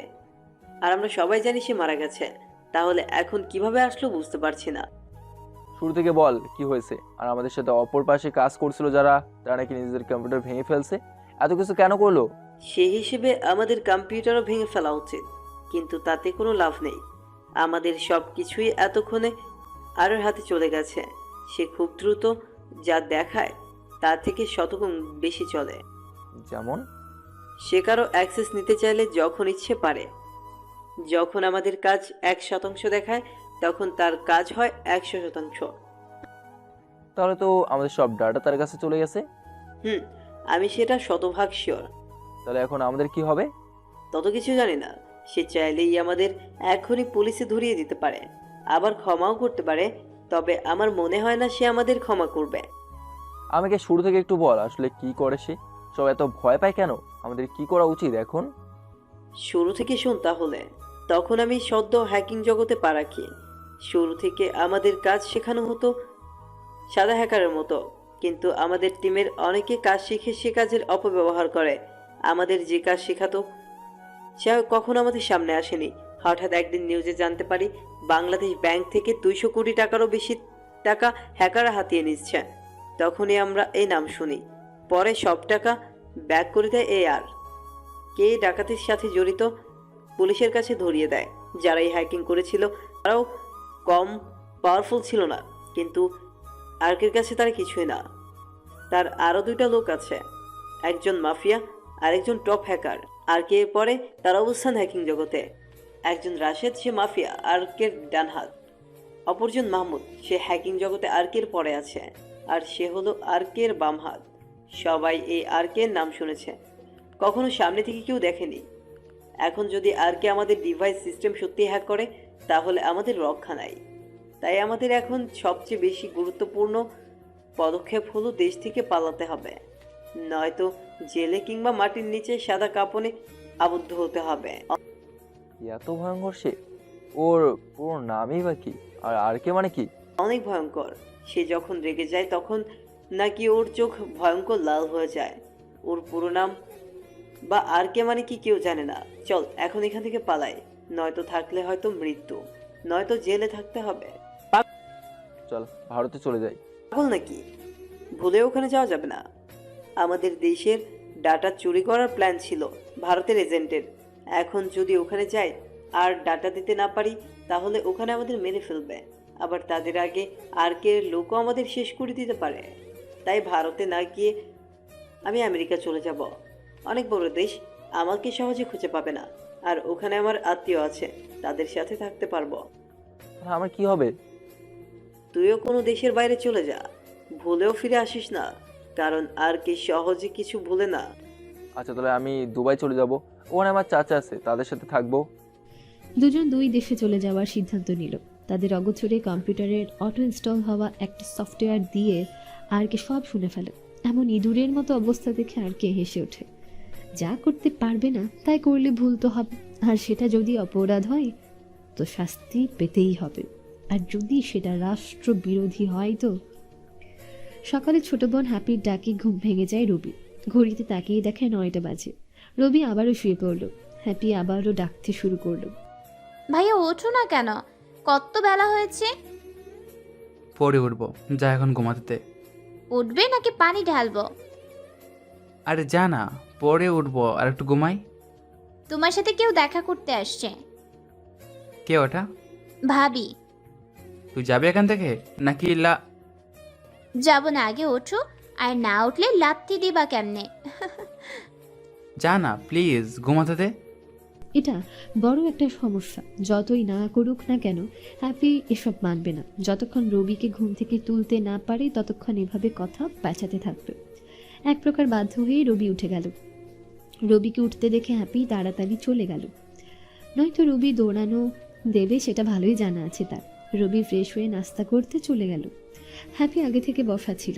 যখনই রবি নাস্তা মুখে দিতে যাবে, হ্যাপি বলে উঠল, ভাইয়া কাল অনেক রাত পর্যন্ত কম্পিউটারে কি করছো? আমার কথা বাদ দে, তুই কিভাবে দেখলি সেটা বল। না মানে, না মানে কি? সারা রাত ফোন নিয়েছিলি তাই তো? আরে না, হঠাৎ ঘুম ভেঙে গেছে, উঠে দেখি তুমি কম্পিউটারে কাজ করছো, প্রায় 4টা বাজে ওই সময়। তুই এত কিছু দেখলি? দেখছি তো, সাথে দেখলাম নিচে অনেক পুলিশ দাঁড়িয়ে আছে, এদিক সেদিক দেখে তারা চলে গেছে। চুপ, আর কোনো পাকনামি করিস না, সোজা নাস্তা করে নে। আচ্ছা ঠিক আছে, এখানে আর কতদিন থাকবো? আমার একটু কাজ বাকি আছে, কয়েকদিনের মধ্যে শেষ করে তারপর না হয় চলে যাব। কি কাজ তোমার? এত বুঝি না। ছোট বোনের কথা শুনে রবি কিছুটা হেসে উঠল। নাস্তা শেষ করে রবি আবারও গিয়ে কম্পিউটারের সামনে বসে পড়ল। দুইজনকে 2টা মেল করল, সাথে কিছু ছবি পাঠিয়ে দিল। তারপর রবি ভার্সিটির দিকে রওনা দিল। এইদিকে আরিয়ান আর অয়ন পালিয়ে যেতে সব কিছু ঠিক করে নিল। দুইজনই পালাতে গেলে ছোট্ট একটা জঙ্গল পার হতে হবে। আরিয়ান আর অয়ন দুইজনই গাড়ি নিয়ে চলে যাচ্ছে। একটু একটু বৃষ্টিও হচ্ছে, কিছুটা পথ বাকি জঙ্গল হতে বের হওয়া। ঠিক তখনই হলো সমস্যা। দুজনের জন্য 3টা গাড়ি, একটাতে দুজন বসছে। সামনে একটা গাড়ি, পেছনে একটা গাড়ি। হঠাৎ সামনের গাড়িটা থেমে যায়, পেছনের 2টা গাড়ি খুব জোরে ব্রেক করে। অয়ন আর আরিয়ান সামনের দিকে হেলে পড়ে। হালকা বৃষ্টি হচ্ছে। হঠাৎ সামনে তাকিয়ে দেখে কালো পোশাক পরিহিত অনেক লোক হাতে গান নিয়ে বের হচ্ছে। আরিয়ানের বুঝতে বাকি নেই এখানে রাশেদ আছে। সবাই কালো কাপড়ে আবদ্ধ, তাই কাউকে চেনা যাচ্ছে না। দুইজন যখন গাড়ি থেকে নামতে যাবে, 2 দিকে গুলি করতে থাকে রাশেদের লোকেরা। ভয়ে দুজনই অজ্ঞান হয়ে যায়। রাশেদ ইশারা করলে অয়ন আর আরিয়ানকে তাদের গাড়ি থেকে তুলে রাশেদ একটা গাড়িতে তুলে নেয়। অয়ন আর আরিয়ানের সব লোককে দাঁড় করায় সোজা করে। সবার সামনে রাশেদের লোক গুলি নিয়ে দাঁড়িয়ে থাকে। অয়ন আর আরিয়ানের সব লোক সোজা হয়ে দাঁড়ালে রাশেদ সবাইকে বলে, এখানে কি হয়েছে তা যেন কেউ জানতে না পারে। যখন অয়ন আর আরিয়ানের কথা জিজ্ঞেস করবে তাদের পরিবার, তখন সবাই বলবে তাদের এয়ারপোর্টে দিয়ে এসেছো। যদি একটু এদিক সেদিক হয় তাহলে তোমাদের পরিবার তো আছেই। তারপর রাশেদ ইশারা করতেই অধরা নামের একটা মেয়ে গাড়ি থেকে ল্যাপটপ নিয়ে এসে আরিয়ান আর অয়নের লোকগুলোকে দেখায়। ওখানে সবার পরিবারের ছবি আছে, আর প্রতিটা পরিবারের দিকে 2 জন বন্দুক ধরে আছে। তাদের চেহারা দেখা যাচ্ছে না।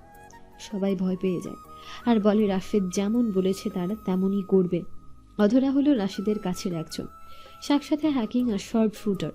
উড়ন্ত পাখি থেকে শুরু করে নিক্ষেপ করা তীরকেও ভালো মতো শ্যুট করতে পারে। এই লেডি শুটার যেন পুরো একটা বাঘিনী। রাশেদ অয়ন আর আরিয়ানকে নিয়ে সোজা একটা গোডাউনে চলে গেল। দুজনকে একটা রুমে রেখে দিল। তারা এখন অজ্ঞান হয়ে আছে। এইদিকে রবি ক্লাসে গিয়ে বসে পড়ে। সিম্পল ড্রেস, আগের মতো। ক্লাসের পেছনে গিয়ে বসে। নীল আর রাফিনও রবির সাথে আছে। হঠাৎ স্যার রবিকে দাঁড় করালো, কিছু প্রশ্ন করলো। রবিও ঠিকমতো জবাব দিল, তারপর বসে পড়ল। 2টা ক্লাস হতেই ভিসি স্যার আসলো। সবাই দাঁড়িয়ে সম্মান জানালো। স্যার বলল, কাল নাকি সবাইকে একটা এক্সাম দিতে হবে, আর এই এক্সামে যে ভালো নাম্বার পাবে তার নাম ভিসি স্যারের অফিসে স্বর্ণাক্ষরে লেখা হবে। হঠাৎ এমন কথা শুনে সবাই চমকে যায়, এমনকি রবিও এমন কথা শুনে চমকে যায়। এক রাতেই বা কী শিখতে পারবে সবাই? স্যার চলে গেলে কানাকানি শুরু হয়ে যায়। কি বলে গেল স্যার? সবার মাথার উপর দিয়ে গেল। হঠাৎ রবির চোখ পড়ল সামনের বেঞ্চের দিকে, যেখানে বসে আছে অরণি, যা রবিকে বারবার তাকাতে বাধ্য করে। রবি অরণির দিকে তাকাতেই সে দেখে ফেলল। ভাগ্যিস স্যার ক্লাসে চলে এসেছিল, নয়তো অরণি এসে রবিকে রাগ ঝাড়ত। রবি, নীল আর রাফরিন পেছনে বসে আছে, তাই পেছনে আস্তে কথা বললে স্যার দেখবে না। এই সুযোগটা কাজে লাগালো রবি আর তার বন্ধুরা। কিরে, এই অরুণী মেয়েটা এমন কেন, আর এত অহংকার করে কেন? সে তো অনেক কাহিনী, চল বাইরে গিয়ে বলি। এখানে কথা বললে স্যার আর বাকিদের সমস্যা হবে। ওকে চল তাহলে বাইরে যাই। ক্লাস শেষ হলে এই মেয়ে আবার কি না কি করে হিসেব নেই। রবি, নীল আর রাফিন বাইরে চলে গেল। অরণি রবির চলে যাওয়া দেখে তার দিকে রাগী চোখে তাকিয়ে রইল। অরণির চোখে যেন রবিকে গিলে খাবে সেই অবস্থা। 3 জন বাইরে গিয়ে একটা বড় ফুল গাছের নিচে বসে পড়ল। তারপর রবি বলল, তো বল মেয়েটা এমন কেন? বড়লোক বাবার মেয়ে বলে কথা, আর সৌন্দর্য যেন তাকে কয়েক গুণ বেশি অহংকারী করে তুলেছে। আর মেয়েটা এত দিমাগী যে কেউ ওর দিকে তাকালে যতক্ষণ না ওই ছেলেকে মারতে পারছে ততক্ষণ তার শান্তি লাগে না। কি বলিস? কাল তো আমাকে কিছু করেনি, বরং আরিয়ান আর অয়ন যখন আমাকে মারতে যাবে তখন অরুণী তাদের বাধা দিছে। আমরাও সেটা দেখে বেশ অবাক হলাম। কীভাবে করলো সে এটা? আমাদের বিশ্বাস হচ্ছে না এখনো। তিনজন কথা বলছিল, তখনই সেখানে কার উপস্থিতি বুঝতে পেরে রবি তার দিকে তাকালো। রবি ভূত দেখার মতো চমকে উঠল, কারণ এতক্ষণ ধরে যাকে নিয়ে আলোচনা করছে সে অরণি সামনে দাঁড়িয়ে আছে। নীল তো অরণিকে দেখা মাত্র দিল দৌড়। একদিকে নীলের পালানোতে রবির হাসি পাচ্ছে, অপরদিকে অরণির উপস্থিতিতে ভয় পাচ্ছে। মেয়েটা যত সুন্দর তার থেকেও ভয়ঙ্কর। বুকে হাত রবির দিকে অরণির। রবি আর আরাফিন আস্তে আস্তে দাঁড়ালো। নীল তো অনেক আগেই ভেগে গেছে। রবি অরণির দিকে তাকিয়ে আছে। অরণি কি যেন ইশারা করলো, তখনই রাফিনও দৌড়ে পালালো। মাঝখানে একা চিপাই পড়ে গেল রবি। অরণি রবিকে বলল, বসো। জি। একটু অবাক হলো রবি, কারণ এতদিন তো অরণি তুই করে বলতো, কিন্তু আজ হঠাৎ তুমি করে বলছে। একটু তো অবাক হওয়ারই কথা। রবি তখনও ঠায় দাঁড়িয়ে রইল। অরণি আবার বলল, কি হলো, বসো। জি হ্যাঁ, বসছি। নাম কি তোমার? অরণি, তুকু, রবিউল হাসান। ভয় পাচ্ছ নাকি? হ্যাঁ, না মানে। রবির কথা বলা দেখে অরণি বুঝতে পারল রবি ভয় পাচ্ছে। ছেলেদের একটা সমস্যা, কোনো রমণী যদি তার পাশে থাকে তবে সে খুব ভীতু হয়ে যাবে। যদি কোনো পারমাণবিক বোমার সামনেও দাঁড় করিয়ে দেওয়া হয় তবুও সাহস নিয়ে দাঁড়িয়ে রইবে, কিন্তু নারী তার কথা নাই বা বলি। রবি ভয় পাওয়া দেখে অরণি সোজা রবির পাশে বসল। এবার রবি আরও ভয় পেয়ে গেল। না, এটা শাস্তি পাবার ভয় নয়। কোনো রমণী যখন পাশে বসা থাকে তখন ছেলেদের যে অবস্থা হয় সেই ভয়। বুকের ধুকধুকানির শব্দ ক্রমশ বাড়ছে। অরণি শান্ত হয়ে মিষ্টি গলায় বলল, এত ভয় পাওয়ার কিচ্ছুই নেই। আমি বাঘও না, ভাল্লুকও না, কোনোটাই না। সবাই তো আপনাকে অনেক ভয় পায়। তাই বলে তোমাকেও পেতে হবে নাকি? হ্যাঁ, আমিও আপনাকে অনেক ভয় পাই। আপনি না, তুমি করে বলবে এখন থেকে। একটা কথা বলবো? বলো, সমস্যা নেই। আপনি এত ভয়ঙ্কর কেন? রবির কথা শুনে অরণি এবার রেগে গেল। বসা থেকে দাঁড়িয়ে পড়ল। ভয়ে রবির ঠোঁট কাঁপতে লাগলো। এই বুঝি কথা শুনিয়ে দেবেন? ওই তো চড় থাপ্পড় দেব। কি ভয় লাগে? অনেক। তাই ভালো। যদি ভয় পাও তাহলে আমার কথা মতো চলবা, আর যদি না মানো তো। না না, চলবো। তাও তোমার এই ভয়ঙ্কর রূপ আমাকে দেখায়ও না। বাহ, একসাথে এত পরিবর্তন, এটাই ভালো।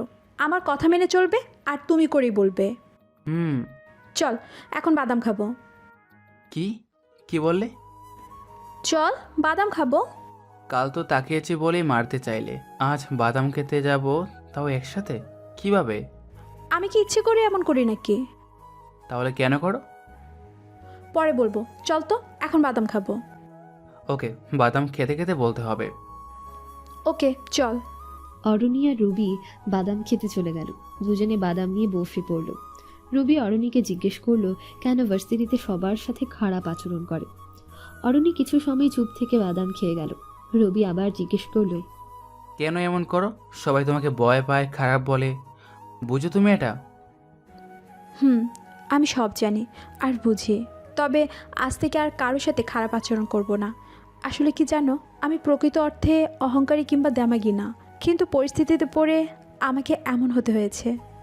কি এমন পরিস্থিতি ছিল যার কারণে সবাই খারাপ বলে? আরিয়ান আর অয়ন, তাদের কারণে আমাকে এমন হতে হয়েছে। ক্লিয়ার করে বলো সব। তাহলে শুরু থেকেই বলি। ওকে। ভার্সিটিতে ভর্তি হওয়ার প্রথম কয়েকদিন পরে জানতে পারি এই পুরো ভার্সিটি অয়ন আর আরিয়ানের কথা চলে। শুনেছিলাম যারা তাদের কথা শুনতো না, অর্থাৎ অয়ন আর আরিয়ানের কথা শুনতো না, তাদের অনেক খারাপ অবস্থা হতো। এমনকি অনেক মেয়েকে প্রপোজ করার পর তারা রাজি হয়নি বলে তাদের মুখে অ্যাসিড মেরেছে এই অয়ন আর আরিয়ান। তারা যেন এই ভার্সিটিকে তাদের হাতের পুতুল বানিয়ে রাখছিল। আমার বাবাও কিছুটা ক্ষমতা আছে বলেই তারা আমাকে প্রেমের প্রস্তাব দেয় না কিংবা অ্যাসিডও মারেনি। তবে তারা আমাকে নিষেধ করেছিল যাতে আমি কোনো ছেলের সাথে কথা না বলি। তারা বলেছিল যদি কোনো ছেলে আমার দিকে তাকিয়ে থাকে কিংবা আমাকে প্রপোজ করে তখন অয়ন আর আরিয়ান দুজন এবং আমি সহ আরও কয়েকজন মিলে ওই ছেলেটাকে মারবো, এবং আমাদের মধ্যে কেউ যদি অন্যরকম কিছু করে তখন তাদের আমাদের শাস্তি দিতে হবে। এই যেমন ধরো, যদি কেউ ছেলেটাকে না আমারে, তখন আমরা সবাই মিলে, মানে আমাদের টিম যে ছেলেটাকে মারেনি বা মারতে নিষেধ করতো তাকে মারতাম। বিশ্বাস করো, এসব করার আমার কোনো ইচ্ছে ছিল না। আমারও একটা মন আছে, মানুষ যে অভিশাপ দিবে সেটাও আমি বুঝি, কিন্তু এই দুইজনের ভয়ে আমি একদম কাবু হয়ে গেছি। বাধ্য হয়ে আমি তাদের সাথে হাত মিলিয়েছি, হ্যাঁতে হ্যাঁ বলেছি, নাতে না বলেছি। তারা যা বলেছে করেছি, যা নিষেধ করেছে আমি পালন করেছি। ভয় ছিল আমার লাইফে, কখন জানি তারা আমার উপর ক্ষেপে গিয়ে আমাকেও অ্যাসিড মেরে দেয়। জানো, কয়েক বছর আগে একটা সুন্দর মেয়ে আমাদের ভার্সিটিতে আসে। আরিয়ানের চোখে পড়ে যায় ওই মেয়েটার দিকে। আরিয়ান সোজা মেয়েটাকে গিয়ে কফি খাওয়ার কথা বলে, কিন্তু মেয়েটা আরিয়ান যে খারাপ সেটা জানতো না, তাই মেয়েটা যায়নি তার সাথে। পরের দিন শুনি মেয়েটাকে কেউ অ্যাসিড মেরেছে, যার পুরো মুখ নিজেকে ঠিক রাখতে না পেরে আত্মহত্যা করেছে। শুধু এটা নয়, আরও অনেক ঘটনা আছে এমন। এখানে ড্রাগস ব্যবসা হয়, অয়ন আর আরিয়ান এসব পরিচালনা করে। বিভিন্ন নেশাদ্রব্য এখানে বিক্রি করে ভার্সিটির ছেলে মেয়েদের কাছে। কোনো স্যার তাদের বিরুদ্ধে কিছু বলতে পারে না, তাদের বাবার ক্ষমতা আছে। যদি কোনো একটা মিথ্যা মামলা ঢুকে দেয় স্যারদের, জেলে পুরে দেয়, তখন কি হবে? এই বলে সবাই চুপ হয়ে থাকে। জানো, আজ আমি অনেক খুশি। আজ থেকে হয়তো এমন পরিস্থিতি এখানে আর হবে না। যতদিন একটা মানুষ আছে, অপরাধ করতে সবাই ভয় পাবে। এক নাগারে অরণি কথাগুলো বলে গেল। এবার রবি জিজ্ঞেস করলো, কোন এমন মানুষ যার কারণে অপরাধী অপরাধ করতে ভয় পায়? এমন একজন মানুষ আছে যার কথা শুনে মন্ত্রী, এমপি সবাই কাঁপে। বড় বড় মাস্তানও তার কথা শুনলে ভয় পালায়। তার নাম শুনেছে অনেকে, কেউ তাকে দেখেনি। অনেক গুণগান তো করলে, সে মহান ব্যক্তির নামটা তো বলো। তার নাম তো জানি না, তবে তার একটা উপাধি আছে, সেটা হলো আরকে। রবি আরকে শব্দটা শুনে কাশতে লাগলো। অরণির কাছে পানির বোতল ছিল বলে সেটা বের করে দিল। রবি পানি খেলো, তারপর বলল, কে তো মরে গেছে তাহলে? তুমিও শুনেছ তাহলে তার নাম? তাকে কে না চেনে? না, মরে যায়নি, অভিনয় করছিল মরার। একটা ম্যাগাজিন বের হয়েছিল তার মৃত্যুকে ঘিরে। ওখানে লেখা ছিল আরকে তার দুই হাতে রাশেদ আর মাহমুদ এবং বাকি অনেকে একটা মিটিং করছিল। মিটিং শেষ করে যখন সবাই বের হয়ে গেল, তখন ভিতরে ছিল আরকে, রাশেদ, মাহমুদ। রাশেদ আর মাহমুদ যখন বের হয়ে আসে, তখনও আরকে বের হয়নি। হঠাৎ ওখানে একটা বিস্ফোরণ হয়, আরকে ছিল ভিতরে, তাই সবাই জানে সে মারা গেছে। লাস্টেও কেউ পায়নি, হয়তো একদম ছাই হয়ে গেছে। সবাই এই বিস্ফোরণে আরকে হারিয়ে ফেলে, এটা সবাই জানে। এর বাহিরে কি হয়েছিল তা কেউ জানে না। হ্যাঁ, আমিও এতটুকু দেখেছিলাম ম্যাগাজিনে। তারপর কি হলো জানি না। তারপর তো কি হয়েছে জানি না, শুধু এইটা জানি আরকে বেঁচে আছে। তুমি এটা কিভাবে বলছো আর কে বেঁচে আছে? অয়ন আর আরিয়ানকে দেখে জানলাম। তারা কেমন জানে? আহা, তুমি এত প্রশ্ন করো কেন? তারা জানে, কারণ তারা অপরাধ করেছে অনেক বেশি, আর অপরাধ পূর্ণ হয়ে গেলে তাই আরকের চোখে পড়ে গেছে। কিছু দেশদ্রোহী কাজ করতে গিয়ে আরকের কাছে ধরা পড়ল তারা, তাই আজ অয়ন আর আরিয়ান দেশ ছেড়ে পালাচ্ছে। কি বলো, সত্যি তাহলে আর কে বেঁচে আছে? তাই তো বলছি, আজ থেকে এই ভার্সিটি স্বাধীন, কাউকে আর কষ্ট পেতে হবে না। তাহলে ভালোই হলো, আমিও আর কাউকে, মানে তোমাকে ভয় পাবো না। তা তো হবে না, তুমি ঠিকই ভয় পাবা, নয়তো। এ কি, এতক্ষণ তো ভালোই ছিল, এখন আবার ভয়ানক হয়ে যাচ্ছ কেন? আমার কিন্তু ভয় করছে। রবির এমন কথা শুনে অরণি এবার হেসে দিল। আহা, হাসলে যে মেয়েটাকে এত সুন্দর লাগে তা রবির কল্পনার জগতেরও বাইরে ছিল। অরণি হেসেই যাচ্ছে, রবি এক পলকে তার দিকে তাকিয়ে আছে। অরণি হাসি থামিয়ে রবিকে বলল, কি হলো, এভাবে কি দেখছো? এভাবে হাসলে তো যেই কেউ তাকিয়ে থাকবে। আমার তাকানো কি অস্বাভাবিক? হোমা, তা না, কিন্তু যেভাবে তাকিয়ে আছো প্রেমে পড়ে যাবে তো। তুমি প্রেমে পড়বে, তাও আমার মতো ক্ষেত ছোট লোকের? এটাও কি আমাকে মানতে হবে? প্লিজ এভাবে বলো না। আমি আমার আচরণের জন্য তোমার কাছে ক্ষমা চাই। আমি তো বলেছি এসব আমি কখনো ইচ্ছে করে করিনি। আর না, আমার এসব করে কোনো শান্তি হয়, বরং এখানে এসব করি আর বাসায় গিয়ে অনুশোচনা বোধ করি। তাও আমার কিছু করার ছিল না। যদি অয়ন আর আরিয়ান আমার খারাপ কিছু করে। এত ভয় পাও ওদের? খারাপকে সবাই ভয় পায়, আর ভালোকে তো ভালোবাসে। আসলেই তো। আচ্ছা বলো তো, তোমার প্রিয় রং কি? হঠাৎ এটা জিজ্ঞাসা করলে কেন? না, তেমন কোনো ব্যাপার না, জাস্ট এমনি জিজ্ঞেস করলাম। Navy blue. তোমার? লাল সবুজ। বাহ, দেশপ্রেমিক। কপাল, এখানে দেশপ্রেমিকের কি হলো? অনেক কিছু তুমি বুঝবা না। আচ্ছা, আমরা ফ্রেন্ড হতে পারি? আমার কিন্তু তোমাকে সুবিধার মনে হচ্ছে না। এত একটার পরও একটা সারপ্রাইজ দিচ্ছ, মনে হচ্ছে আমি ঘুমের স্বপ্নে দেখছি। জি না, কোনো স্বপ্ন না। না মানে, আমরা তো ফ্রেন্ড, একই সাথে পড়াশোনা করি। আচ্ছা, বুঝতে পারছি, আর বলতে হবে না। আচ্ছা, অনেক সময় হয়েছে, আর একটা ক্লাস আছে, ওটা করবে না? না, আজ আর ক্লাস করব না। চলো আইসক্রিম খাবো। মানে কি? শোনো মিস, আমি তোমার বয়ফ্রেন্ড না যে বাদাম ফুচকা কিংবা আইসক্রিম খেয়ে গল্প করব। হলে সমস্যা নেই। ছোট করে বললে যাতে রবি বুঝতে না পারে, কিন্তু রবি তো রবি। কে বললে? বুঝতে পারেনি। আমরা তো ফ্রেন্ড, তাই এসবে বয়ফ্রেন্ড হতে হয় নাকি? চলো তো। রবির হাত ধরে টেনে তুলে নিয়ে যাচ্ছে আইসক্রিম খেতে। রবি মনে মনে ভাবছে, একটু আগেই তো বললে বয়ফ্রেন্ড হলেও সমস্যা নেই, আর এখন ফ্রেন্ড বলে নিয়ে যাচ্ছ না। আইসক্রিম খেতে চলে গেল। দুজন বসে আইসক্রিম খাচ্ছে আর গল্প করছে। হঠাৎ রবি বলে উঠল, আচ্ছা, তোমার কি কোনো স্বপ্ন আছে? স্বপ্ন? আছে, 2টা স্বপ্ন আছে। কি কি বলো তো? একটা হলো বেশ ক্ষমতা লাভ করার মাধ্যমে আমি খারাপ মানুষের মনে আতঙ্ক হয়ে থাকব। আর দ্বিতীয়টা কি?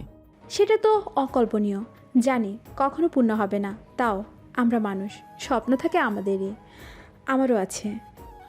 তো বলো, তোমার সেই স্বপ্ন কি? আমার দ্বিতীয় স্বপ্ন হলো আরকে সামনে থেকে দেখা। রবি এই কথা শুনে আবারও টাসকি খেল। এই মেয়ে বলে কি? সবার অনেক বড় বড় স্বপ্ন আছে, আর তুমি এটাকে তোমার স্বপ্ন মানে নিলে? আমার মনে হয় সবার একই স্বপ্ন আছে, তারাও আমার মতো জানে কখনো তাদের স্বপ্ন পূর্ণ হবে না, তাও সবাই দেখে যায়, আমিও দেখে যাই। তুমি হয়তো তাকে দেখেছো বা দেখবে, তোমার জন্য ইচ্ছা তাকে দেখার, মনে হয় না বিধাতা তোমার ইচ্ছাকে অপূর্ণ রেখেছে বা রাখবে। কি জানে, তারা তো আবার ছদ্মবেশ ধরতে লাইক করে, হয়তো দেখেছে কি জানি, হতে পারে। রবি আর অরণি কথা বলছে। হঠাৎ রবির ফোনটা বেজে উঠল। রবি ফোন বের করে দেখে চিরচেনা একটা নাম্বার, কিন্তু কথা হয়নি। রবি অরণির পাশ থেকে উঠে গেল, একটু দূরে গিয়ে ফোনটা ধরে কানে দিল। স্বীকার করেছে, কেবল মুরগি বানানো বাকি। আর কিছু বলতে হয়নি, রবি সব বুঝে গেছে।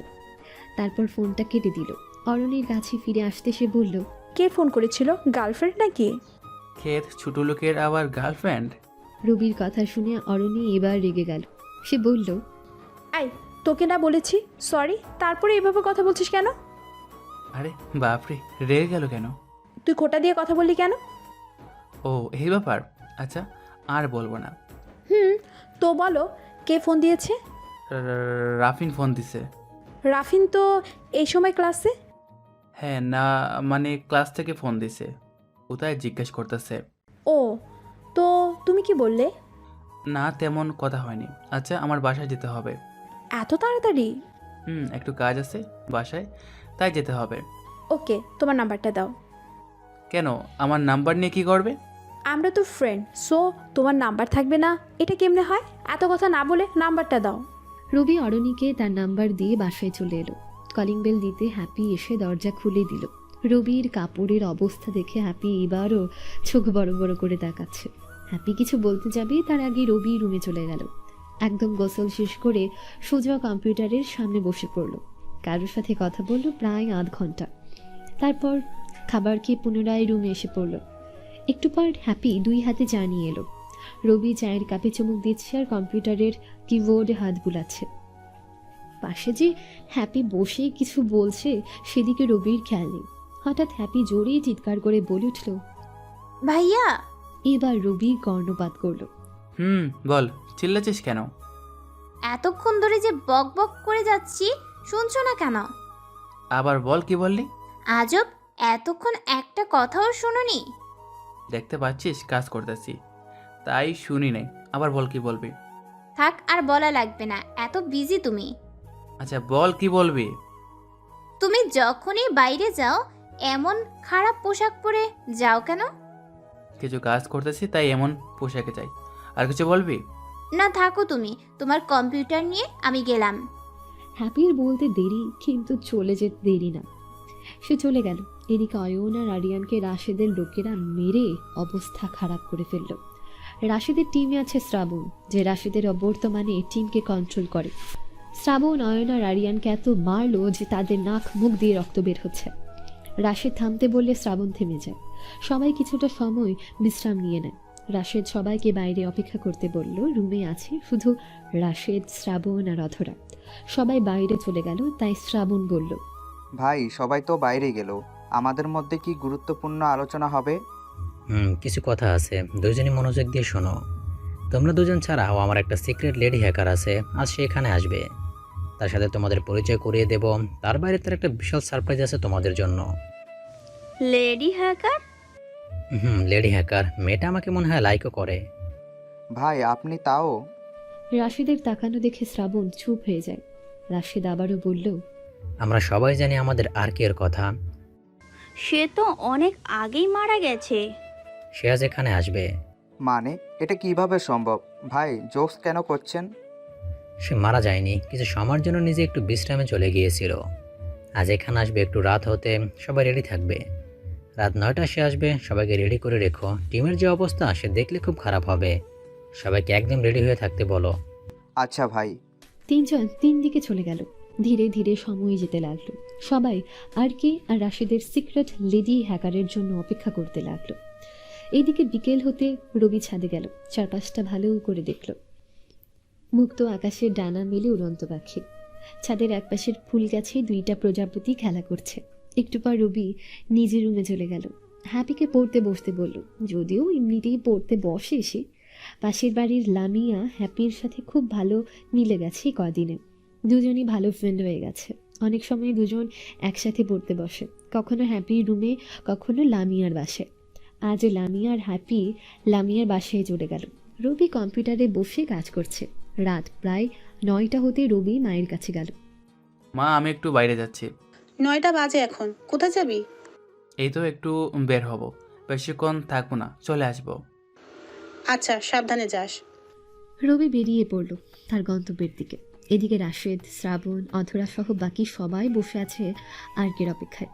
এদিকে হুট করে একটা গাড়ি এলো। এমন গোপন আস্তানায় গাড়ি চলে আসাটা স্বাভাবিক কিছু নয়। রাশেদের ফোনে একটা মেসেজ আসলো। এদিকে গাড়িটা রাশেদের লোকেরা আটকে ফেলল। না পারছে পেছনে যেতে, না পারছে সামনে আসতে, একদম গেইটে গাড়িটা ধরে ফেলল। রাশেদের ফোনে মেসেজ আসতেই সে শ্রাবণকে পাঠিয়ে দিল গাড়িটা নিয়ে আসতে। যতক্ষণ পর্যন্ত পরিচিত কেউ তাদের আনতে যাবে না ততক্ষণ গাড়ি ছাড়বে না। শ্রাবণ গিয়ে নিয়ে আসলো। রাশেদ একটু বের হয়ে দেখে কার নিয়ে কেউ আসছে। রাশেদের বুঝতে বাকি নেই এটা আর কি না। একটু সামনে এসে গাড়ি থামলে গাড়ি থেকে বের হলো লেডি হ্যাকার রুহানি। আরিয়ানের বোন রুহানি হলো রাশেদের সিক্রেট লেডি হ্যাকার। পরিবারের সবার অগোচরে দেশের সেবায় নিজেকে ভাসিয়ে দিয়েছে সে, হয়তো সেটা রাশেদের দিকে তাকিয়ে। রাশেদ রুহানিকে দেখে নিজের মতো করে আবারও ভেতরে চলে গেল। রুহানি গিয়ে সোজা রাশেদের পাশে বসে পড়ল। এই অবস্থা দেখে শ্রাবণ আর অধরা চোখ বড় বড় করে তাকিয়ে রইল। রাশেদ অধরাকে সবার সাথে পরিচয় করিয়ে দিল। পরিচয় পর্ব শেষ করে রাশেদ বলল, অধরা, এ হচ্ছে আরিয়ানের ছোট বোন রোহানি। যদিও আমাদের হয়ে কাজ করে, কিন্তু আরিয়ান আর অয়নের দেশদ্রোহীর খবর রোহানিই আমাকে দিয়েছিল। হয়তো এটা রোহানির দেশপ্রেম। রুহানি রাশেদের দিকে তাকিয়ে আছে। হঠাৎ রাশেদকে বলল, চলো ভিকটিমদের একটু দেখব। তোমার ভাই হয়? এইভাবে বলতে পারলে? দেশদ্রোহী অপরাধীরা কারো ভাই হতে পারে না। ওকে চলো। 4 জন মিলে অয়ন আর আরিয়ানকে দেখতে গেল। 2 জন অজ্ঞান হয়েছিল। রাশেদ ইশারা করতে শ্রাবণ গিয়ে তাদের মুখে পানি দিয়ে জ্ঞান ফিরালো। 2 জন মারের চোটে ভালো করে কথা বলতে পারছে না। আরিয়ান ঝাপসা চোখে তার ছোট বোনকে এখানে দেখে অবাক হয়ে যায়। সে অবাক হয়ে রুহানিকে জিজ্ঞেস করলো, তুই এখানে কেন? তোমার মতো দেশদ্রোহীকে শাস্তি দেওয়ার জন্য আমি দেশের কল্যাণে নিজেকে হারিয়ে দিছি। রুহানির কথায় আরিয়ান অবাক হয়ে গেল। তার বুঝতে বাকি নেই রুহানি এতদিন আরিয়ান আর অয়নের গতিবিধি পর্যালোচনা করছিল আর প্রতিটা আপডেট রাশেদকে দিচ্ছিল। হঠাৎ রাশেদের ফোনে একটা মেসেজ আসলে সে তাড়াতাড়ি সেখান থেকে বের হয়ে আসে। পেছন পেছন বাকিরাও। শ্রাবণ অয়ন আর আরিয়ানকে অজ্ঞান করে দেয়। তারপর রাশেদের পেছন পেছন সেও বের হয়ে আসে। রাশেদ সবাইকে থাকতে বলেই গেটের দিকে চলে যায়। আর বলে যায় আর কে 1 মিনিটের মধ্যে আসছে।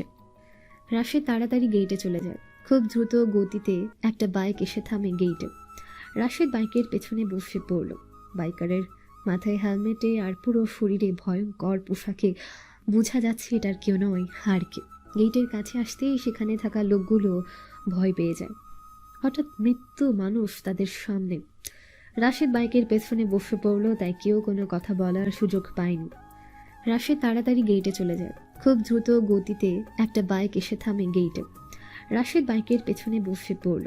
বাইকারের মাথায় হেলমেটে আর পুরো শরীরে ভয়ঙ্কর পোশাকে বোঝা যাচ্ছে এটার কেউ নয়, হারকে। গেটের কাছে আসতেই সেখানে থাকা লোকগুলো ভয় পেয়ে যায়। হঠাৎ মৃত্যু মানুষ তাদের সামনে। রাশেদ বাইকের পেছনে বসে পড়ল, তাই কেউ কোনো কথা বলার সুযোগ পায়নি। বাইক সোজা এসে থামল অয়ন আর আরিয়ানকে বেঁধে রাখা রুমের পাশে। মাথার হেলমেট খুলে দেখে ভয়ঙ্কর লাল চোখ, মুখে মাস্ক, আর বাম হাতের তালুতে ছোট করে লেখা আরকে। রাশেদ আর আরকে সোজা চলে গেল আরিয়ান আর অয়নকে বেঁধে রাখা রুমে। আরকের পেছন পেছন রাশেদও সেই রুমে ঢুকে পড়ে। যখন শ্রাবণ, রোহানি আর অধরা রুমে ঢুকতে যাবে তখনই রাশেদ নিষেধ করে, কারণ আরকে এখন নিজের আসল চেহারা দেখাবে অপরাধীর। রাশেদ আর আরকে ভেতরে চলে গেল। আরকে দেখে অয়ন আর আরিয়ান কেঁদে ফেলল, কারণ সে বেঈমানদের কখনো ক্ষমা করে না। অনেকে বলতে পারে শ্রাবণ তো তাদের অজ্ঞান করে ফেলেছিল, তাহলে আবার জ্ঞান ফিরালো কখন? শ্রাবণ যখন অজ্ঞান করে ফেলেছিল তখনও তাদের জ্ঞান ছিল, যাতে আর না মারে তাই অজ্ঞান হওয়ার অভিনয় করেছিল। তাই তো আরকে রুমে আসার সাথে সাথে দুজন ভয়ে কাঁদতে শুরু করলো। অনেকদিন ধরে রাশেদ আর আরকের সাথে দেখা হয় না, তাই রাশেদ কিছুটা ইমোশনাল হয়ে আরকে জড়িয়ে ধরল। কুশল বিনিময় শেষে আরকে 1 পা 2 পা করে আরিয়ান আর অয়নের দিকে যাচ্ছে। আরকের সামনে যাওয়ায় তাদের অন্তরাত্মা কেঁপে উঠল, চোখের জল মাটিতে গড়িয়ে পড়ছে। মুখে মাস্ক থাকায় আরকের আসল চেহারা দেখা যাচ্ছে না। রুমে রাশেদ, আরকে আর অয়ন, আরিয়ান ছাড়া কেউ নেই।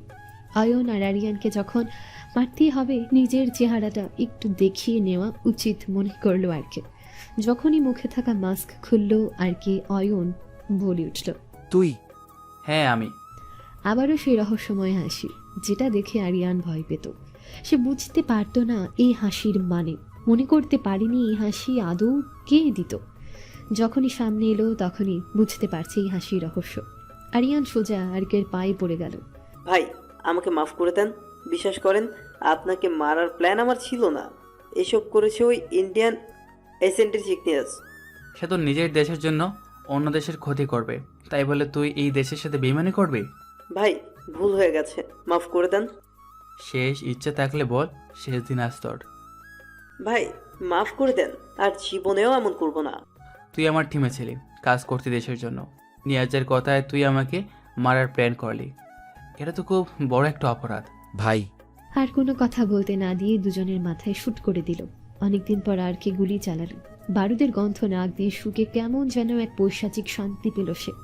হঠাৎ পেছন থেকে রাশেদ বলে উঠল, রবি? আর কি আর কেউ না, ভার্সিটির স্মার্ট খ্যাত ছেলেটাই হলো আরকে, মানে রবিউল হাসানের ছদ্মনাম আরকে। রবি আবারও মাস্ক পরে সে রুম থেকে বের হলো। রাশেদ রবিকে নিয়ে আরেকটা রুমে গেল। সবাই সেখানে বসা আছে, অর্থাৎ শ্রাবণ, অধরা আর রোহানি।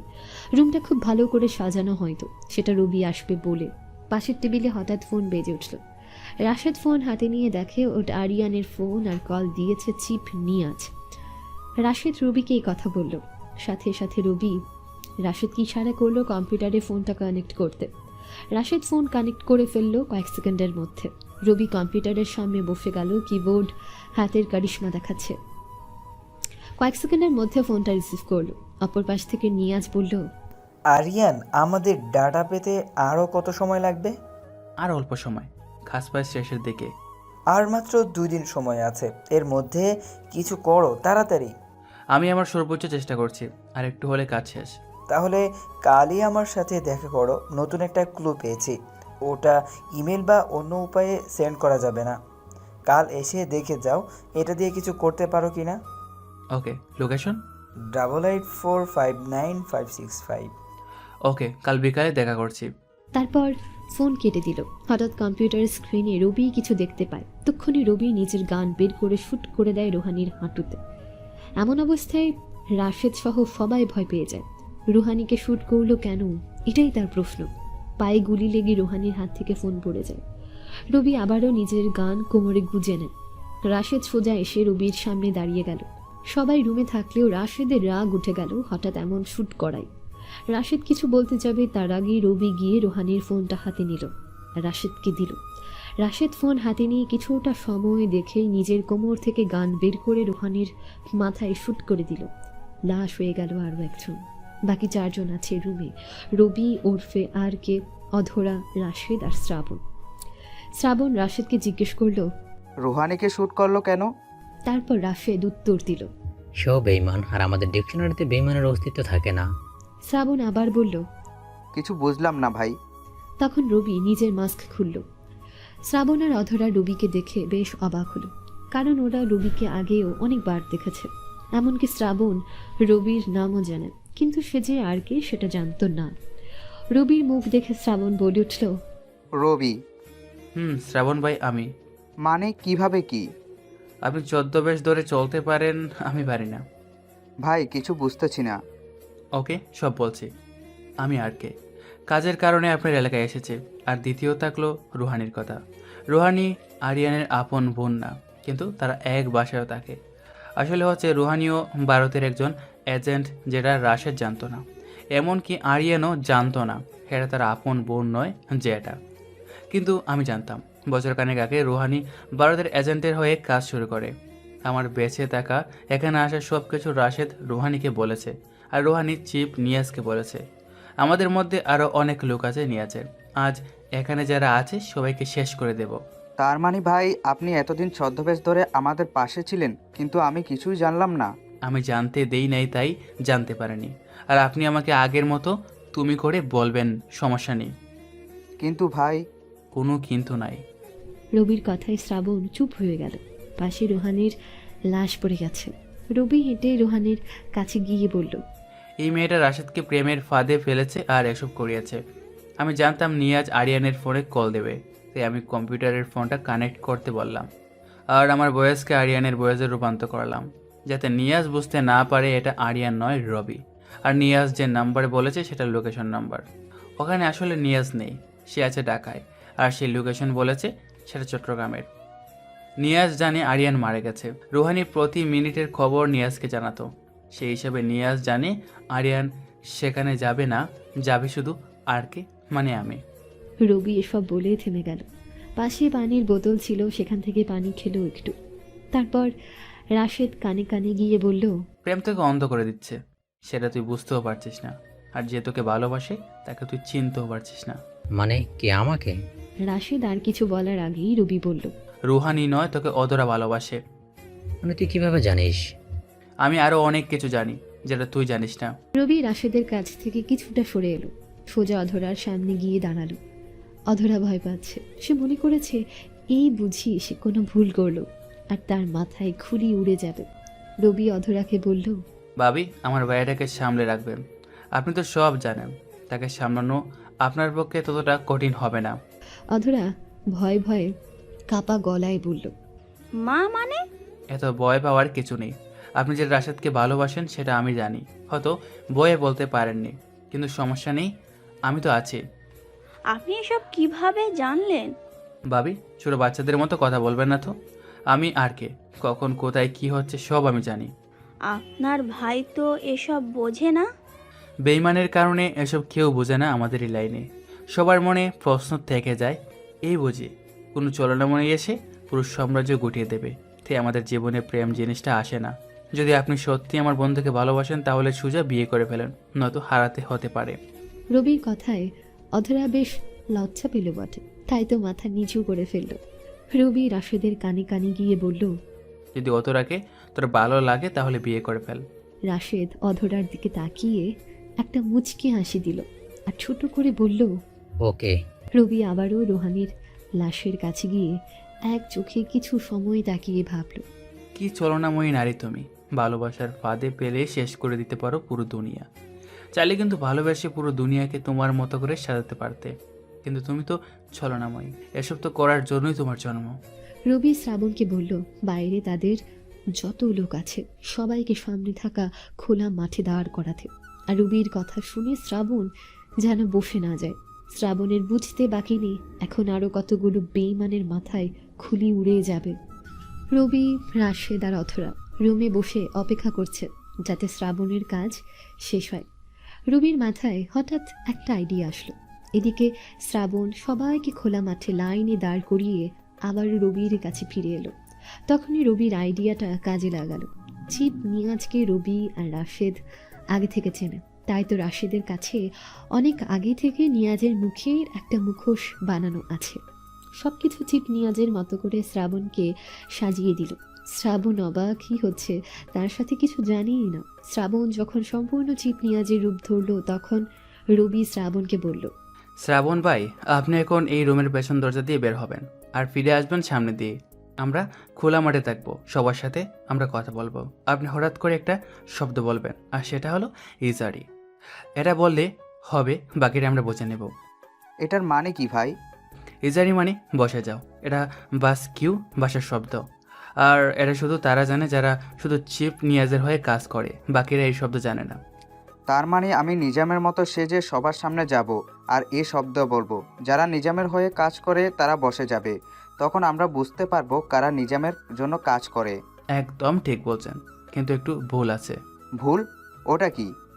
সামনে এসে বলা যাবে না, একটু দূর থেকে বলতে হবে যাতে তারা বুঝতে না পারে কোথা থেকে এসব বলা হচ্ছে। ওকে, বুঝতে পারছি। তাহলে আমি যেভাবে বলছি সেভাবে আপনি চান, আর আমরা তাদের কাছে যাচ্ছি। আমরা কথা বলার মাঝখানে আপনি শব্দটা বলবেন। ওকে।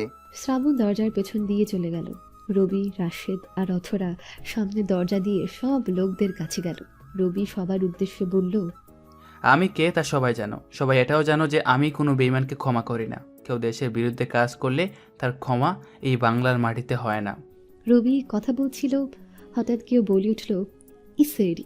অনেক জোরে বলল, সাথে সাথে 3 জন মাটিতে বসে গেল। রবি একটু মুচকি হাসল।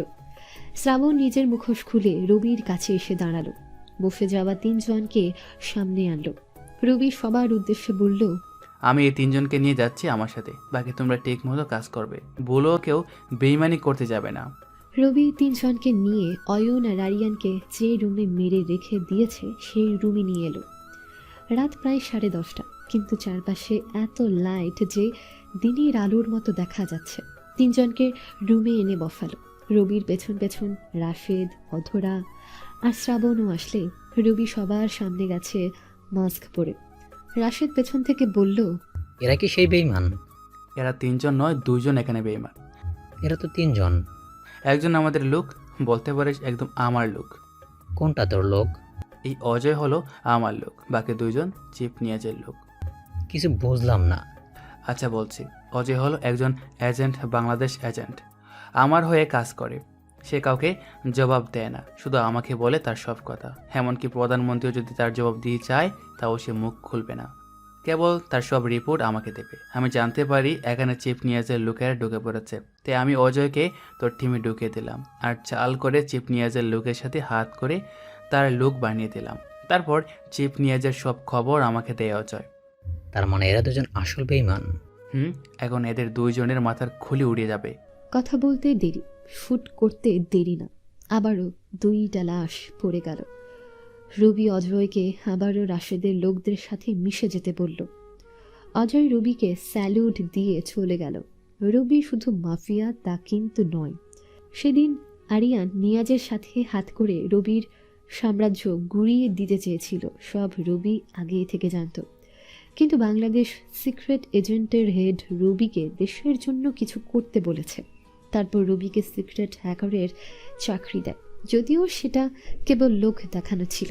তাই রবি সে আগুনে নিজেকে পুড়িয়ে ফেলার অভিনয় করে। আসলে সেদিন রবি পেছনে থাকা দরজা দিয়ে বের হয়ে গিয়েছিল, যাতে সবের পেছনে মূল কার হাত তা জানতে পারে। রাশেদ পেছন থেকে রবির কাঁধে হাত রাখল। রবি রাশেদকে বলল, এক্ষুনি চিপ নিয়াজের উপর অ্যাটাক করো, তার আসল লোকেশন অজয় থেকে জেনে নাও। তারপর রবি সোজা বাসায় চলে এলো। রাত গড়িয়ে 11টা হলো। কলিং বেল দিতে হ্যাপি এসে দরজা খুলে দিল। হ্যাপি দরজা খুলে বেহুশ হয়ে যাওয়ার মতো অবস্থা। কারণ রুবি তখনও আর্কের পোশাক পরে আছে, মুখে মাস্ক, চেনা যাচ্ছে না রুবিকে। হ্যাপি খুব ভয় পাচ্ছে, কারণ আর্কে নাম শুনেছিল আর ম্যাগাজিনে দেখেছিল। কখনো হঠাৎ এভাবে সামনে আসতে পারে তা কল্পনাই ছিল না। হ্যাপির অবস্থা খারাপ দেখে রুবি তাড়াতাড়ি নিজের মাস্ক খুলল। রুবিকে দেখে এবার বেশ অবাক হলো। হ্যাপি ভয়ে কেঁদে দিয়েছে, প্রায় চোখের কোণে পানি জমে আছে। ভাইকে দেখে সে ভয় কেটে গেল, কিন্তু রুবি যে আর কে সেটা তার বিশ্বাস হচ্ছে না। হ্যাপি রুবিকে বলল, এত রাত হয়েছে কেন আসতে? আর এসব কার পোশাক পরে আসছো? এই পোশাক পরা নিষেধ, জানো না সেটা? আরে বাহ, আমার বোন তো অনেক বড় হয়ে গেছে, একসাথে অনেক প্রশ্ন করে। হ্যাঁ, বড় হইছি। এসবের মানে কি বলো? রাত হলো, কিছু কাজ ছিল তাই। আর এই পোশাক সবার জন্য নিষিদ্ধ, কিন্তু আমার জন্য নয়, কারণ তোর ভাই আসলে এটাই। মানে তুমি? আমি আর কে। রুবির কথা শোনার সাথে সাথে হ্যাপি রুবিকে জড়িয়ে ধরল। সবার মতো হ্যাপিরও ইচ্ছে ছিল আরকেকে দেখার, কিন্তু সবার মতে সে তো মারা গেছে, তাই হ্যাপিও ছেড়ে দিয়েছে আরকেকে দেখার ইচ্ছে। আর তার ভাই যে আসল আরকে সেটা কল্পনার জগতেরও বাইরে ছিল।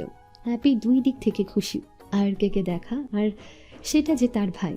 রবি হ্যাপির মাথায় হাত বুলিয়ে দিয়ে বলল, কখনো ক্ষমতা দেখাবি না, আর আমার পরিচয় কাউকে দিবি না। ওকে ভাইয়া, তুমি বসো, আমি খাবার দিচ্ছি। ওকে, তুই খেয়েছিস? তুমি না খেলে কি আমি খাই? আহা, যা তাহলে খাবার রেডি কর। তারপর হ্যাপি খাবার রেডি করলো, রবি খেয়ে নিল। এদিকে অজয়ের থেকে চিফ নিয়াজের লোকেশন নিয়ে রাশেদ অনেকগুলো নিয়ে নিয়াজের উদ্দেশ্যে রওনা দিল। হ্যাপি মাকে বলল রবি খাবার খেয়ে ঘুমাচ্ছে, কিন্তু সেটা তো রবি, বোনের সামনে ঘুমোতে গেলেও সামনে যে মিশন আছে সেটা তো আর না করে পারে না। একদিকে হ্যাপি রুমে চলে গেল, অপরদিকে রবি সবার অগোচরে বাসা থেকে বের হয়ে গেল।